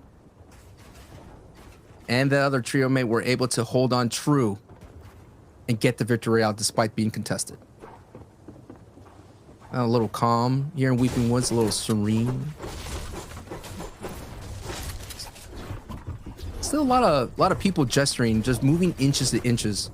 Weeping Woods finishes are always so interesting, Shayo, as we're seeing 70 people alive, 24 trios. Sightlines will be blocked. People will have the opportunity to refarm a lot of wood. And here it is, a little bit of a skirmish broken out here. Now they move from the basement up to the first floor here. looking for it. That fight is still happening of Waffler, Earths, and Diox. Still just trying to retreat. Look how much real estate that Thomas HC and Nas and Flick. They were literally on the outside of this cabin, and now they've claimed a lot of space control in the basement, and they're now moving their way up to their first floor. This is like, is this a lava LTM where Nas, Flick, and Thomas are just going to keep pushing Diox's trio higher and higher up to the high? We'll see how that unfolds going forward. But now we're seeing Karma, Legend, and I guess War doing really well. I mean, they've been weird. Like I'm trying to place my finger on how they've been playing. They've been very consistent and been around, but they're taking it nice and steady, and that's why they had a really decent place going into 7th place into this fight. But I'm just impressed with this trio that not really falling into the, I guess, the rhythm of the rest of the lobby. Yeah, they're playing like a top 10 trio. 100%. Yeah, well, you know, but they're not causing a ruckus. You know what I mean? They're not getting involved in like bizarre fights or bizarre build-outs. They're sticking true to their plan. But I'm just surprised how they were able to get to that top 10, that top 2 finish in the first match. And other than that, they've just been around. You know, they've just been hanging out, being like a wallflower. Yeah. Yeah, so there's like activators kind of to every single zone. People who like pushing boxes, who like taking proactive positions, and end game might drop down and force fights on low ground, or, you know, like Thomas and Tayson, who've tried multiple times going for height. And then there's trios like OR Karma and Legend who get ahead of zone. They react more so than activate. They stay passive and let the free elims basically come to them. You do that every single game. Stick to the game plan. You don't, you know, it's not shown. That just means you're playing even better if you can't really pinpoint where they're doing really well. I gotta say, if that build off for a Nas ADN, for ADN trio with Heartbind, if that works out for height, I'm gonna be so shocked if that structure actually becomes in their benefit going forward. I mean, they could double up on it. I've doubled up on the bars drop today. Ooh, kind of nice. A lot better than analogy, right? Bars counter, you know?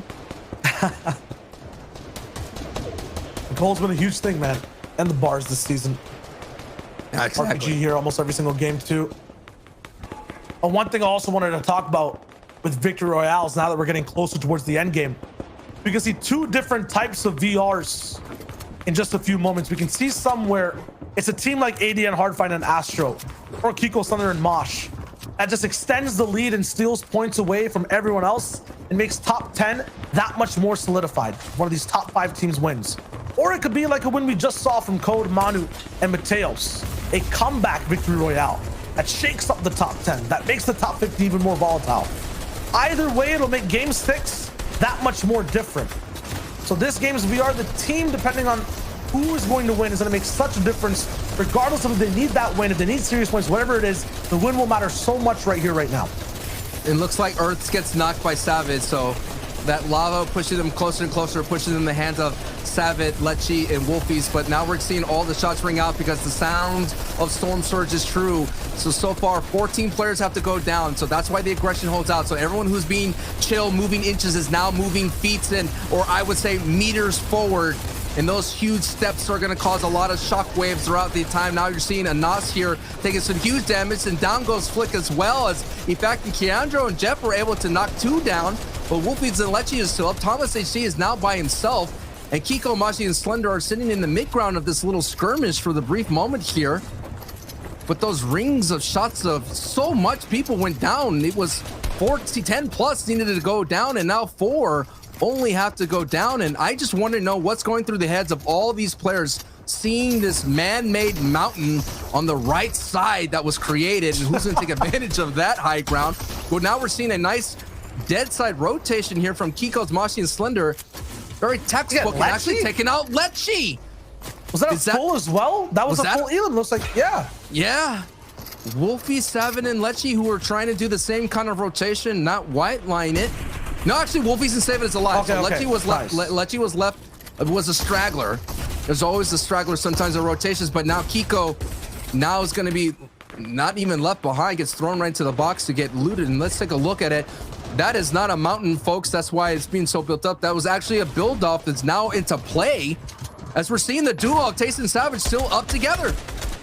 The Savages trio, 1 top 5s in quals 1 and 2, 3 today. So they're here to play, and they're having fun.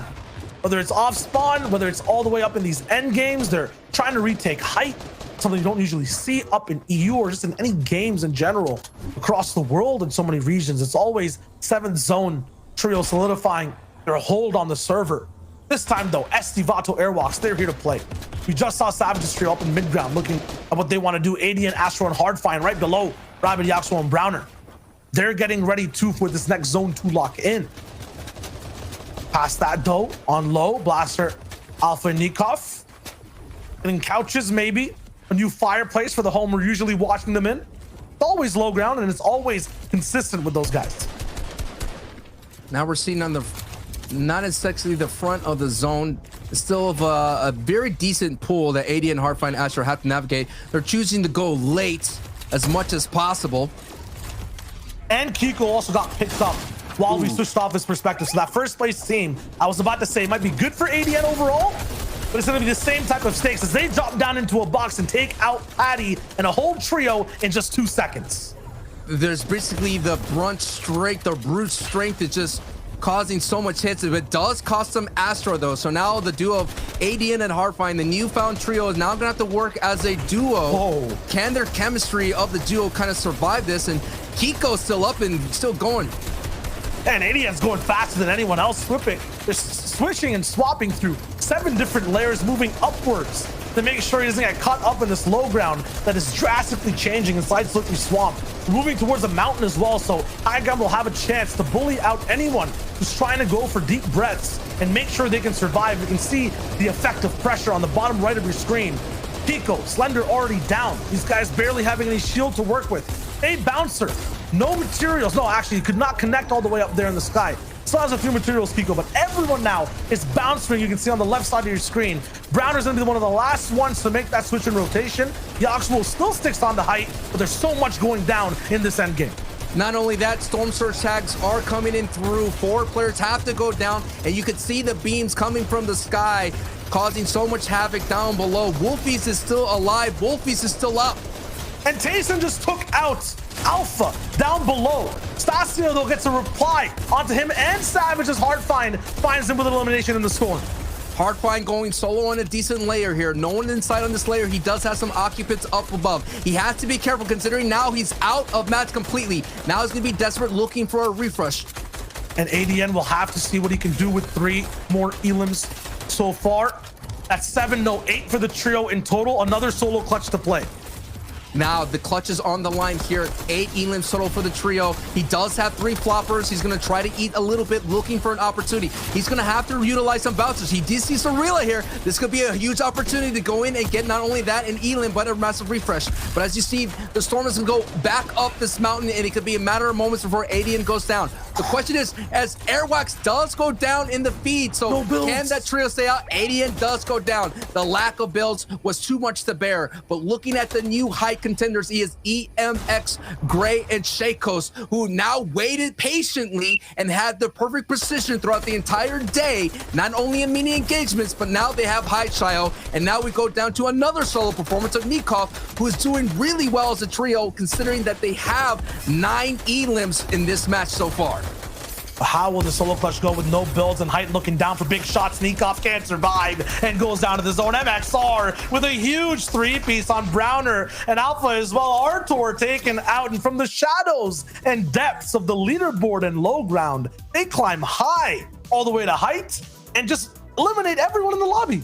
And they get 8 elims and the Victory Royale 11. With the whole time we were asking, what can they do with the uncontested Stealthy Stronghold? And what a strong performance right there, able to hold on to the high ground and get the Victory Royale. We're going to take a look at the leaderboard from the analyst desk and see how everything is affecting that top 10. All right, we're doing it. We got to have our bingo punch cards because now we're seeing a brand new trio. They made, the Victory Royale, so we got to add another name here. It's someone completely different. Once again, it's just kind of like these textbook victory royales, right? Height, just being able to control that, being able to dictate what all these other trios are doing at any given time. That equals victory royale. Boom, simple. Math equation done.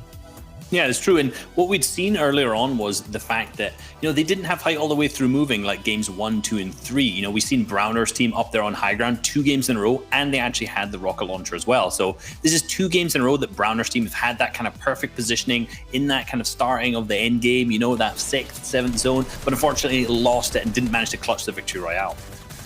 Yeah, when it comes to the people who actually did get the victory royale, though, right? These guys, they've grabbed the moment, they've snatched it, right? I've said it time and time again. Sancho highlighted it. Like, these guys have refused to leave Stealthy Stronghold, right? They've been incredibly stubborn, and I wondered why. Like, I publicly said, like, why do they continue to go there? This is why. When they have it uncontested, there's a path to victory for them. And if they can, sort of assert their dominance on Steelix, the team that is typically contesting them, then, maybe they'll be able to find success moving forward. Yeah, and we saw them there just dropping at Misty Meadows, right? But how do they keep getting this rocket launcher? Well, we'd seen that they're landing on that west side, and they're kind of just looting as quickly as they can, disengaging and pushing over to Hydro Dam, grabbing that rocket launcher, and then getting that high ground earlier. There's so many trios just battling it out here for that RPG.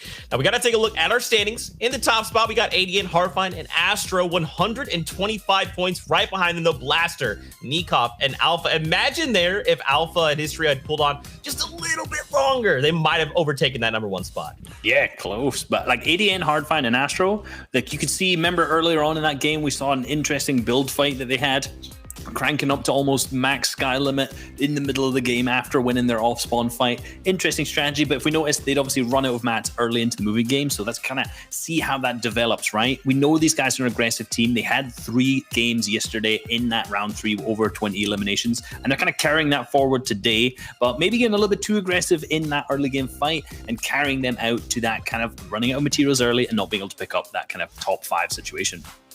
I think it's very characteristic of them, right? I think if you look at, the past, even some of the issues they've run into in some of their other teams, I think that, sort of leads to it. So coming together, like you said, it's successful now. Will it remain successful? Who knows? In terms of looking at the other people who are in that top 10, you can see Flick and Nas and Thomas, a bit of a drop off here, but still in that top 10. I think when you look at what these guys are going to be looking for, they want to get that better seeding. They probably want to get into the same heat as Michael, Mexi, and Verox, who are the sort of biggest competitors at Dirty Docks, right? They want to sort of wipe those guys out before the grand finals. Diablo, Flecken, and Bayon, they've been super impressive to me, right? They're one of the teams that sort of goes under the radar, but definitely, the above average pro player, people who definitely understand the good fundamentals of how to play the game, and we've seen them time and time again in endgame. Yeah, in 10th, you saw Airwax, SD, and Vato. But if you notice, 11th is David, Wolfish, and Letzi. We've kind of been talking about these 2 teams a lot because remember, both of these 2 teams need to be in the top 10. There's 2 points between them. Yes, they both could be in that top 10 if they both have, a good game this last game. But if any of these teams goes down in the early game, it's over for them. So you got to be watching out in that leaderboard because they will not qualify through to the semifinals if both of them don't stay in that top 10.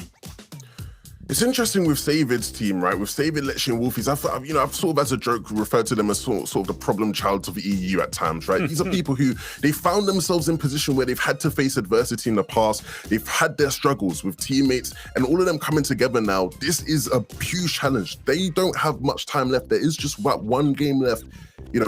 I'd love to see it. It'd be a Cinderella story. It'd be great to see these guys push through. But, if they can't, then the questions remain about, what is next for these guys? Yeah, and their roles actually are pretty well defined as well. Wolfies, you kind of mentioned earlier, he's the IGL of that trio, and he's doing a fantastic job so far. Today they are a trio that's been pulled together, right, from that kind of last moment teams, as you said, but they're working together really, really well. Wolfish and Lecces obviously have played together before back to the FNCS duos in Chapter 2, Season 2, performed really, really well. Right now, they've had some moments that were really, really, really good, right? In some of the round 1s, for example, they won that last qualifier, but then, kind of dropped off. So teams being a little bit inconsistent, but overall there's a huge potential here. So it'll be really good to see them getting to the semis and the finals after that. We'll have to see which trios can kind of push it, because right now, this is it, right? We have one game left to try and jump into that top 10 to steal away another spot. But if that spot is stolen, that means someone from top 10 fell out, right? And at that point, we're hoping that we have enough series points to take us into semis. But right now, this is it, the final opportunity to make up the series points or place top 10 Fortnite fam. We're doing this one last time in Europe for qualifier number 3. Let's send it back over to our casters to take us in. One last time, one last chance for so many different trios. This last call for Europe, I mean, Sancho, this is going to be a very intense game 6. We were talking about it at the beginning of the day that the intensity was there. Even in game 1, you were seeing the edits be very passive. You were seeing the pokes being very passive, but now the intensity is all kicking up. Everyone's in rhythm. Everyone's in stride. Who is going to finish in the top 10 is the question that we need to be answered, because they move on to the next stage and they keep the fight on. But Shayo, so far, so many teams have been having big pop-off games here, just like the Manus trios. They were able to have a big pop-off coming from the 20th place, pushing themselves forward to that top 10. Yeah, and just for Manus trio and people alike in that situation, yes, they're walking on that game 6 tightrope, but there's no net below them. For Savid, Wolfies, and Lecce, they did not play together in the previous weeks. This is one of the first times they're running it, through with Europe. If they slip and fall here, there's no coming back. This is the last chance to be able to qualify and stay inside that top 10. Let's see if they have the potential to break it out, starting over at Sweaty Sands, but then switching over to Steamy Stacks, making it uncontested. But now it's Zeroet, QG, and KK Wexo who are here to fight. What an interesting develop that's happening right now. 26th place going up against 11th place. It looks like Zeroet gets beamed and destroyed and gets knocked quickly. And they're about to make some quick work out of this, Shayo. These guys are dropping over at Weeping. I believe the team at Savid, Wolfies, and Lecce came to contest at Steamy, moved to Weeping to kick this team out to come to Steamy. So this is a rebound move that Wolfies and Lecce and Savid, I'm not sure, either forced or got to experience, is actually paying off in bounds for them, because it looks like they have 3 free elims. I mean, it's Lecce and Wolfies on your walls. Save it as well to make sure he has pressure to end it all too. They go straight in hand, and that is a trio wipe to start the game. And that was big considering they're sitting at 11th place going into this match, but they're not the only trios that need a huge performance. Dan Danzarelia and Shaco are in 17th place. Scout Com, Backfee, and Zeston are 23rd place. Code, Manu, Mateos in 15th place. And Zarios, Gacheto, and Ale Ward in 27th place. So can Ale Ward's trio have that performance that Manu's trio had and get a victory out to get them in and have a chance at the top 10? More currently as well, with those elims, Savid, Wolfies, and Lecce, they take over Airwalks, SC, and Vato, another trio that's not qual. Every elim that happens rebounds these two trios back and forth. They are head-to-head against each other for this game 6. Every time we see something happen with Wolfies, it's going to affect Vato no matter where these guys are on the map, is basically what I'm trying to say. So this is a very unique circumstance we don't get to watch, honestly, ever, especially in EU. This will determine which trio we get to watch for the semis and the finals as well. So high stakes up on the plate. And we had a good look at Diablos, Flecken, and Bayan coming in. Total have 584 series points, so very consistent, taking the series points track. But they could actually get in. They're in 8th place. You talked about the team on the bubble.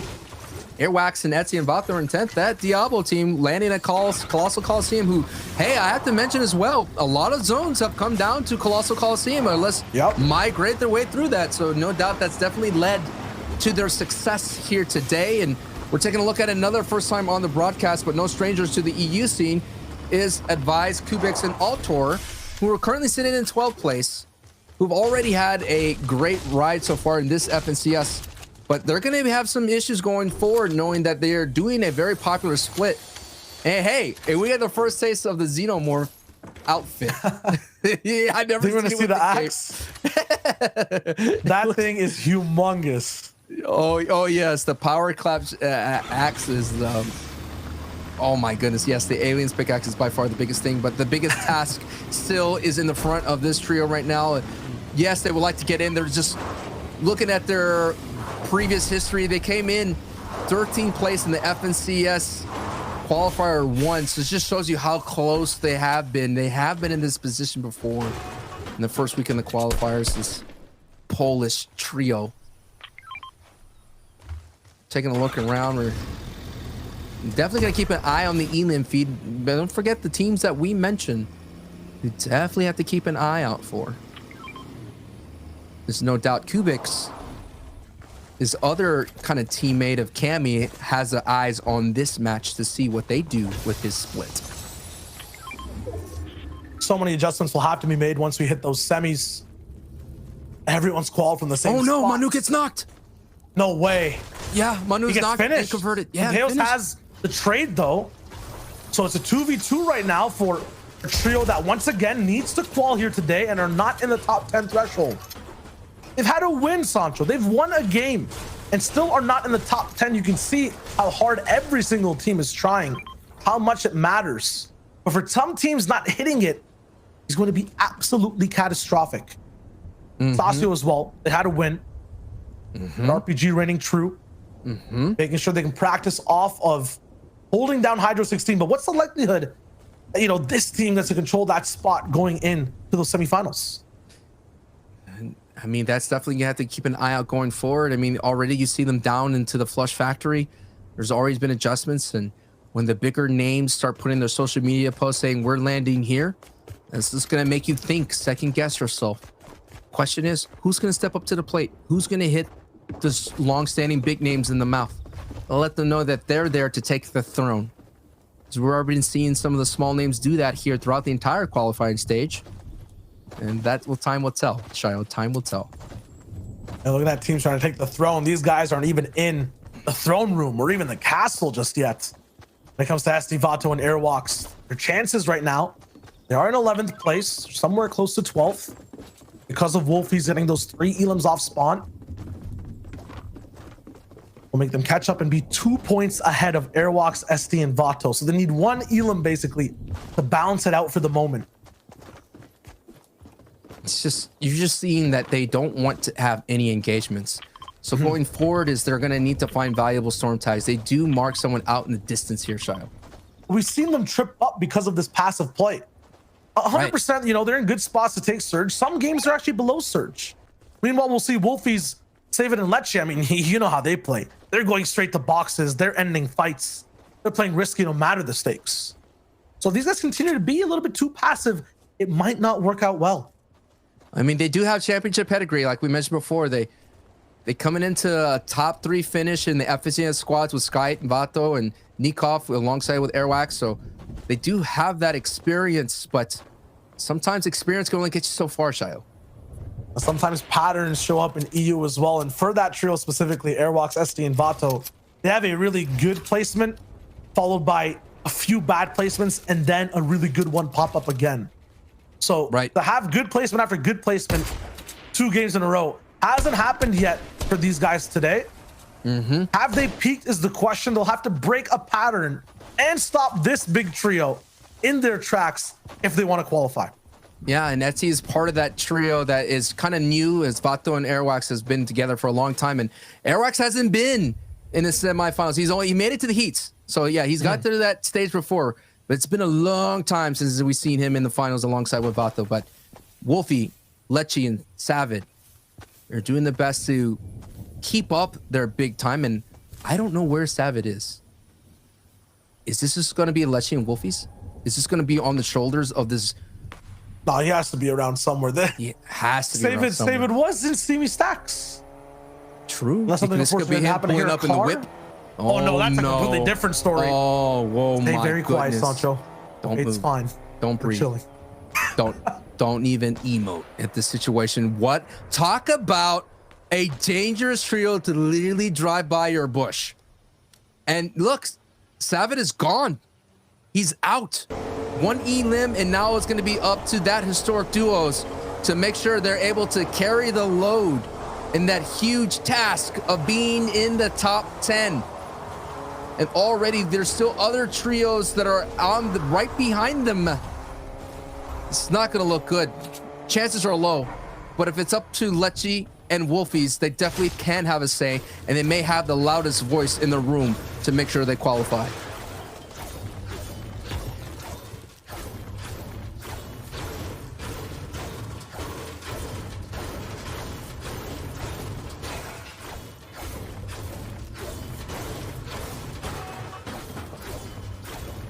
It's been the 5th zone, I think, that is the trickiest for this trio on screen. Right now, everything always goes to par. Mats always look good. The loot's there. Snipes in inventory as well, but the last 3 games before the most recent one we watched, so basically games 2 all the way to game 4, they've had the same problems happen where because of Surge, because of sitting next to a team that might also have Surge problems, they get 50-50 in a box, one person gets picked and it's over. I'm not saying there was luck involved last game, but they had a team in the same situation and they turned it around. They used experience in that situation to know to go all in against their opponents. And then they dropped down into, I think it was Flick's box as well. It's like a blade storm of shots. Nessie picked up like 3 different elims, which was huge for them. But if they're waiting for a miracle play, there's a reason they're called miracle plays, Sancho, right? They don't happen all the time. So they'll have to make an adjustment for this game. They're very far in between. Now we're taking another look. It's been a while since we caught up to Casper Say, Zini, and Flixie, as we have been seeing a lot of Lazy Lake engagements. Looks like they're finally able to kind of control this POI. You're taking a look here. This team has been very, very dangerous. Had the most top 5 finishes in round 3 with 5 each, alongside with Legends Trio and Lois' trio. So Casper Say is no stranger to the scene in the EU side of things, Child. Now, what does that mean for the next stages coming ahead of us in terms of semis and grands? It's that these guys will only continue to ramp up, and every placement, every performance they have will look even better coming into the next stage. There's teams watching that have qualified will have to break down exactly how Kaspersky and his trios plays, because from round 3 all the way to round 4, even the earlier rounds, they look so good and so confident. Right. They continue to get better too. That is huge for the semifinals. And last season in the FNCS trios, they were able to get to the heat stage altogether. Wow. And not to mention, when as a squad alongside with Anas and Buhai, they finished in 7th place. So we're talking about huge teams with huge experience in the FNCS stage, and not only as a trio, but in squads playing with other teammates that are still fighting for that FNCS championship, that Axe of Champions. And only one person has an opportunity to hold on to it again so far, and that's Tayson, who could hold on to that for another season. Legend Karma and Hour, who are just on your screen as well, are kind of tied actually exactly with Wolfies and Lecce at the moment. Oh my goodness. So 78 points. That is top 10 right now on a tie, and right below them is Airwalks, SD, and Vato. 2 points under. Man, I'm just like, every time we cut to that, I'm like hoping a sniper shot doesn't whiz over their head, right? I'm hoping that nothing bad goes for these top teams right here. Shakos, Zerelia, and Dandan are another 6, all the ones that are trying to fight their way into, sitting at 50 points. So they're going to need a 20, 30 plus as well to advance. So this engagement for them is going to be huge, going up against Freddy and Rooney and Zara. If they could convert this engagement into elim points, that'd be great, but they have to be careful because there's people on the backside trying to shoot in. No doubt that would be the trio of Kaspersky sitting out there in Lazy Lake, sending beams this way. We saw Zenorila at the very end holding on, and he did take tags of ADN. As you see in the feed, Thomas HD gets a knock on Airwax. No way. That is going to be a huge thing. Keep an eye on the feed as we're still keeping our eyes on this important engagement as well, because this is one of those teams has to get in with the top 10. But Airwax, Vato, and Etsy are now in deep trouble as Thomas HD's trio pick up a knock against them. It could be a matter of moments between the top EU region, the new faces, taking out an old name in the region. So we could also be. It could also be another day in the park, right? Because Thomas is the sniper. That's true. He doesn't just use a sniper. He is the sniper player. That's right. It might be a 100-meter, 200-meter snipe, and I haven't seen the confirmation just yet. It could be a 500-meter snipe, man. That guy can hit from all ranges. It doesn't matter. Just to go back to what Reese said, Lecce Wolfies, they came in 27th place in the FCS Duos in Chapter 2, Season 2. So that is the strength that they're working with, and no doubt Savid is watching attentively and cheering on the rest of his trio mates. There's so many other trios, though. You mentioned, Rilla. These guys with 50 points will have to just have a phenomenal end game and hopefully hit that top 3 to qual. Mateos, Code, and Manu as well. 61 points in total. They're down about 17 points right now from the top 10. That's a handful of eliminations. Actually, a huge handful. And at the same time, another end game performance that they need that Wolfies and Lecce cannot have. And right now, they are in trouble. Half HP for Wolfies, no shields. Lecce affected as well. No time to pop a med kit as they're pressured. Back against the wall. A tournament performance and allowance into the grand finals at risk for it all. Find some time, and it's, of course, Anas, Flick, and Thomas. After that car ride by, they smelled something fishy. And even if they didn't notice at that time, Wolfies and Lecce had to rotate past this point to go towards the southern part of the map. And I'm not sure if Flick, Anas, and Thomas will let them leave for free. No matter what, man, if you cheat death once, death will knock on your door again. And Wolfies and Lecce's, their final destination may not be in that top 10. And no doubt, that is the wrong trio you want next door. You're going to have to make this rotation alongside with the best in the EU region, the echelons, the cream of the crop, the leaders of the EU. No doubt, always in the tip of our lips when it comes to predictions. Now we have the huge ask here. Can Lecce and Wolfies survive this rotation? Oh, Lord. There's someone else from zone pressuring. Nope. And at the same time, Flick, Anas, and Thomas have woken up too. No. They're hipping, they're hopping, but there's no music playing currently for these guys. It's just impending doom. That's the sound going around their boxes. Wolfies beam down. Lecce taken to just one shot away from losing shield. Hold on, man. Just hold the door. Hold the door. These are some of the biggest names in the EU region, just as equivalent of Savage and Tayson. These are big names that cannot make it in the next stage here, Shio. This is huge. Lecce had about 800 builds before, or 80 builds in total. Now he's down to 34 after that pressure. If that happens again, it's done. They can only survive one more full spray down. No doubt, man. Luckily, as we finally get a look at the zone, it is really close by. What you talk about a small step for them will be a huge leap in terms of survival. If they could just make it in, we're talking about a few meters here in this rotate. But now we're seeing other trios up. Vatos trios is still up.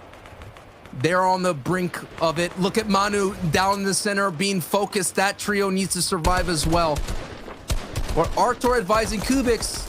It's a different kind of story they have to make, as Mateos does pick up an Elim in the feed, so that's big right there. But Arthur in that trio is looking to make some waves here, and they could be the ultimate Green Reaper that take out Lecce and Wolfies. Absolutely, with 72 points, they're right beside the same threshold of being close to top 10. They can not only push down Lecce and Wolfies, but stop Manu from qualifying. Stop Vato and Airwalks from having a chance at semifinals. And Wolfies and Lecce have made it through, but look at the color and the type of builds around them. Blue mixed with brown, metal and wood together. They're transitioning between builds that are phasing away, running out. And it looks like they're now on a timer. They need something, anything to keep them in this game. No matter what language you speak, you know they're in a rough spot right now. They're going to go for the highlight play.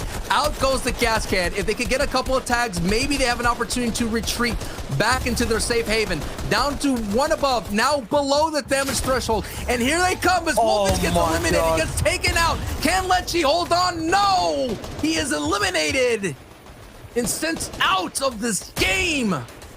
And that is the end of the ride for Savage, Wolfies, and Lecce, who were holding on as much as possible, just could not withstand to the lobby pressure of match 6. A They tried to cheer it on. It was possible, and really good play from Savid, Wolfies and Lecce all day. But now there's still a chance for many other trios to take that top 10 spot.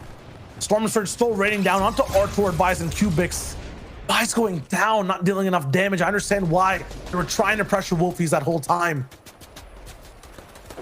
Zara knows this. Will they drop down for this one is the real question.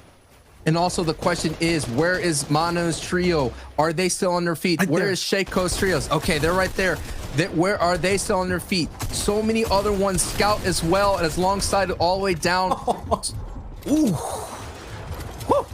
So many So tough. opportunities here. So tough here now as Artur, who was the last remaining people who survived the Storm Surge as well, is still on that brink of getting into the top 10. Not necessarily needing it, considering that they will qualify through series points, but still, this could push out one of those trios that we're looking for in the Elim feed as much as possible. So every placement point, every Elim matters. Do not turn away from whatever screen you're watching. We're getting into the end game here of match 6 and the last week of qualifiers.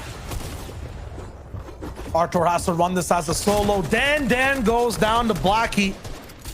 Another player that needed to survive and make sure he thrives and hit the top 10 this week. One of those 6. He goes down. I'm not sure if his teammates are still alive. First place also up for grabs overall. ADN, Hardfight, and Astro are the leaders currently.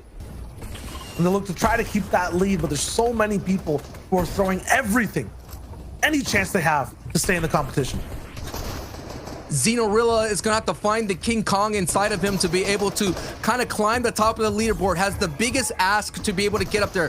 50 points and 153 below Storm Surge. No Elim so far in this match. Has been taking a passive route. Now sitting in a cone, waiting to strike, understanding that someone may build over them. So now Xeno's gonna have to do this by himself. Now he moves out of this cone. Now it's in full effect. Getting a nice 80 tag. Can Xeno stay up? He does get a knock right there. A huge Elim right there to keep the chances alive for his trio. But can he win? He does pick up Wave Zico in the feed. Now I'm taking a look at anybody else. And look at it. He does have some builds. He does have some opportunities. But he's really low on everything else except AR ammo. Has the builds to be able to make it through. He just has a very standard loadout and no chance as their trio gets stopped in their tracks as well. SD is one person who's still alive, who's picked up a few eliminations. Mosh will be the one to stop the dream for Xenorilla. Manu goes down to Exterios as well. So all these trios who need the qual are dropping one by one like flies. They can't do anything to stick around at all. Nikov at low ground makes sure to make some space with Alpha to control that narrative down below. Storm Surge is still striking now, I think, for Mateos' team. Code goes down as well. So it's all up to Mateos as a solo to try to clutch the top 10 qual. Past that, Yox, Browner, and Rabbit have height. No RPG this time, though, it looks like. They'll have to use pressure and cunning mechanics to win the game. I'm doing my best to find one of our last remaining 6, and that has to be Airwalk's trio. I did see him. Yes, they're right there in the front. They're right there in the front. They're alive, and they're looking really good, about 150 HP. They have to survive the pressure from Mono, and looks like Mateos has been confirmed and out by Thomas HD. So that ride is over. And Nos is down, and so is Thomas. And now the Storm is pushing back forward. This is going to be a nice signature win from Browner. But the story right now to see if who is going to make it into the top 10, as a lot of elims are happening, as all the trios are working through old builds, and no doubt shooting their way through a lot of hard matches. Diablo is getting so many elims there on the mid ground. Look at that elim feed light up as Arwar is getting another knock as well. But where is there? Well, I was about to say, I almost thought it was Vitality's Airwax there that picked up a knock, but it's actually Nikov, and Arwar is actually getting so many elims there in the mid ground. Legend's trying to. He gets knocked down in the process. Diablo finally gets stopped by Nikov. That low ground trio still holds true. Somewhere close to high ground, though. On second height is Vato, is SD, and Airwalks. These guys have avoided all the pressure down on low ground and are somehow surviving, riding to a free top 10 finish so far by this perfect positioning. I said the passivity might not pay off. That being over aggressive might be too, it should be the play, and playing passive is too risky, but they've proven everyone wrong so far. Flick has finally gone down. Karma's popping off too, but how are SD and Airwalks doing currently? Patty getting some elims as well. They're now getting closer. Rabid might actually drop down into their box. I'm not sure if they have enough points to stay top 10 either. If they get into the top 3, yes, Vato with that Elim gets into the top 3 and gets some very valuable placement points right then and there. That's going to put them in another Elim from Airwalks and another knock from Etsy. The team that is kind of do all that they can to survive is doing it on the low ground, and it is a battle between the top and the low at the moment. Can Airwax's trio get in with a huge statement? We mentioned it this entire time. It was the last game performance to get in. Week 1, week 2, it is game 6 where you punch your ticket in, and that's what Etsy, Vato, and Airwax are doing. It's a 3v2 situation. Now the pressure is down. Now it's a 2v2 situation. Let's see. A victory royale is still huge, and now it's up to Vato. Solo players see if he can clutch out against the heel game is the question. Needs to siphon up the Rapid. Is it possible? Rabid almost going down. He does, but the siphon is not there for Vato. Still, with that performance and 103 points, they clutch the Miracle Qual, break the pattern of play they had through the day, and we will be seeing them in those semifinals. What a great showing from one of those great 6 trios who had to put everything on the line today. And not to take away the victory royale from Browners Trio, who was also on the outside of the top 10, no doubt, got their way into the top 10. They already qualified through the series track, but still, to be able to get in the top 10 in the last qualifiers, what an epic statement to be made. Let's take a look at who took the #1 spot, and that is Blaster, Nikov, and Alpha. What a great trio. 147 points, 1 victory royale, 33 elims, and an average placements of 6.67, Shayo. Yeah, we saw it every game, including game 6. It's not just about these top 10 qualifiers, but these top teams like Blaster, Nikov, and Alpha, who spread apart and tear away low ground, play their positions so well that no one can match them. Even a mediocre game for these guys is a perfect and astronomical game for any normal trio. So seeing these guys win out an entire qualifier, I'm excited to see how they play those semifinals. And I'll call it here, Sancho. I guarantee we see them in those grands. No doubt, especially a great caliber of players. And Nikov was doing so well in that final match, lighting up the Elim feed, doing a lot of work on the low ground. But hey, our work here on the caster's desk is over for the moment. I am Sancho West, and Shayo, what a great ride. Please stick around here because we have some awesome action here. Let's kick it to the analyst desk to wrap up the EU region. Thank you guys so much. Fantastic cast on the day. If you guys aren't following them, you need to do that. They are incredible. And make sure you follow these guys as well. Now, of course, we have our #1 most winningest team of the day. But boys, the question becomes which of these trios did make it into your top 10? And we'll take a look in just a moment. But what are your thoughts of the overall competition today in Qualifier 3? Overall competition has been really tense today. You know, there's those big teams that just need to hit that top 10 qualification slot, and it was very exciting to watch them. And we had some really great off-spawn fights as well. You know, we saw ADN actually lose the fight this time. 5 rounds they've won. This time Red Rush gets that better drop onto the top hole, grabbing that and picking up. And this is the whole reason that this team was in that first place slot, right? ADN, Hardfind, their team was popping off all day, winning every single one of these fights. And in the final game, they end up going down like this. And this is what actually cost them that first place. Overall, when it comes to today's action that we've been able to see, right, we knew what it would be. We knew we had high stakes, right? We've had several teams coming into today with the prospect of qualifying upon the condition that they get top 10. Some of them did, some of them didn't. And I think that's the beauty of Fortnite, right? It is this high level competition. There's so much skill that goes into it. So many things that sometimes are out of your control, but ultimately we saw some great action. We saw some great off-spawn fights, right? One of the better off-spawn fights we saw today, right? Seeing David Wolfies and actually switching it over to Steamy Stacks. And then as well as some great off-spawn, we saw some great end games. You see here coming down to the wire, Airwax, Vato, their team made it through. That's going to secure them their spot in the heats. Airwax as well, right? Former teammate of Nikov, who is first place today. So it's once again another good week for the Frenchies, right? So all around great stuff. Yeah, they've really been on top right now. And, you know, Blaster, Nikov, and Alpha is a team that stuck together all of last season too. You know, in season 4, they ended up placing 18th in that FNCS. They've stuck together, they've practiced, coming here in this qualifier 3 and taking that first place slot with, you know, some really good consistency as well. You know, 2 fourths and a first place overall. Actually, 3 fourths and a first place. So very well played from them overall. You know, and just one of those teams that's going to be there consistently on the placement. Maybe not like the biggest fraggers, not going to drop multiple 15 elimination wins, but just a really, really consistent team overall. That's kind of what we alluded to at the start, is going to put you up there into that top slot.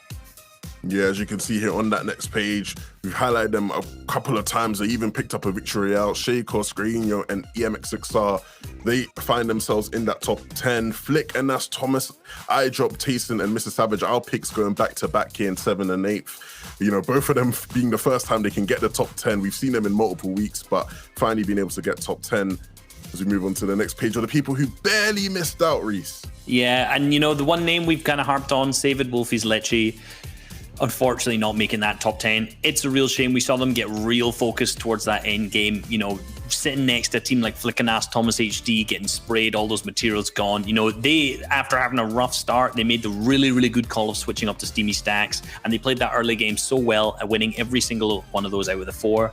But after that, you know, they did have some tough zones, some tough rotates, and unfortunately weren't able to get there. But one of the things we did actually miss to pick up on is in 4th, Airwax, Este, and Vato needed to get that top 10 to come through, and they were in that 10th slot beforehand, and they've moved up from 10th up until 4th with that 2nd place from that game.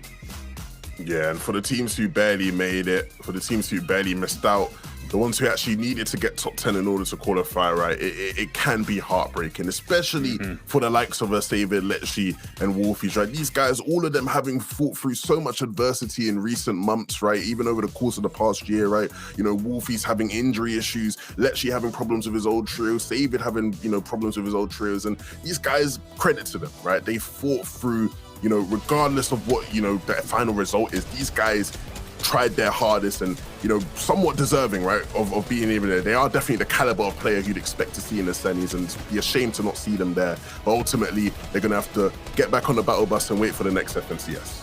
Definitely, you know, and we're moving back to the victory royales from game 1. You know, we saw Stacio's team taking the high ground on the RPG. They started off the game so strong, but, you know, kind of didn't manage to keep that momentum going, which is actually one of the things we alluded to at the start. You know, a lot of teams often do that. Team who did keep their momentum was Astro, ADN, and Hardfine. You know, picking up that big victory royale in game 2 and, you know, almost losing it to the high ground, but winning it in that heal off with the Jug Splashes was really, really well played, and their gameplay overall was so good. You know, really, really hyper aggressive team, and they consistently were managed to get those eliminations through and get that big victory royale, and that's why they've ended up placing so highly.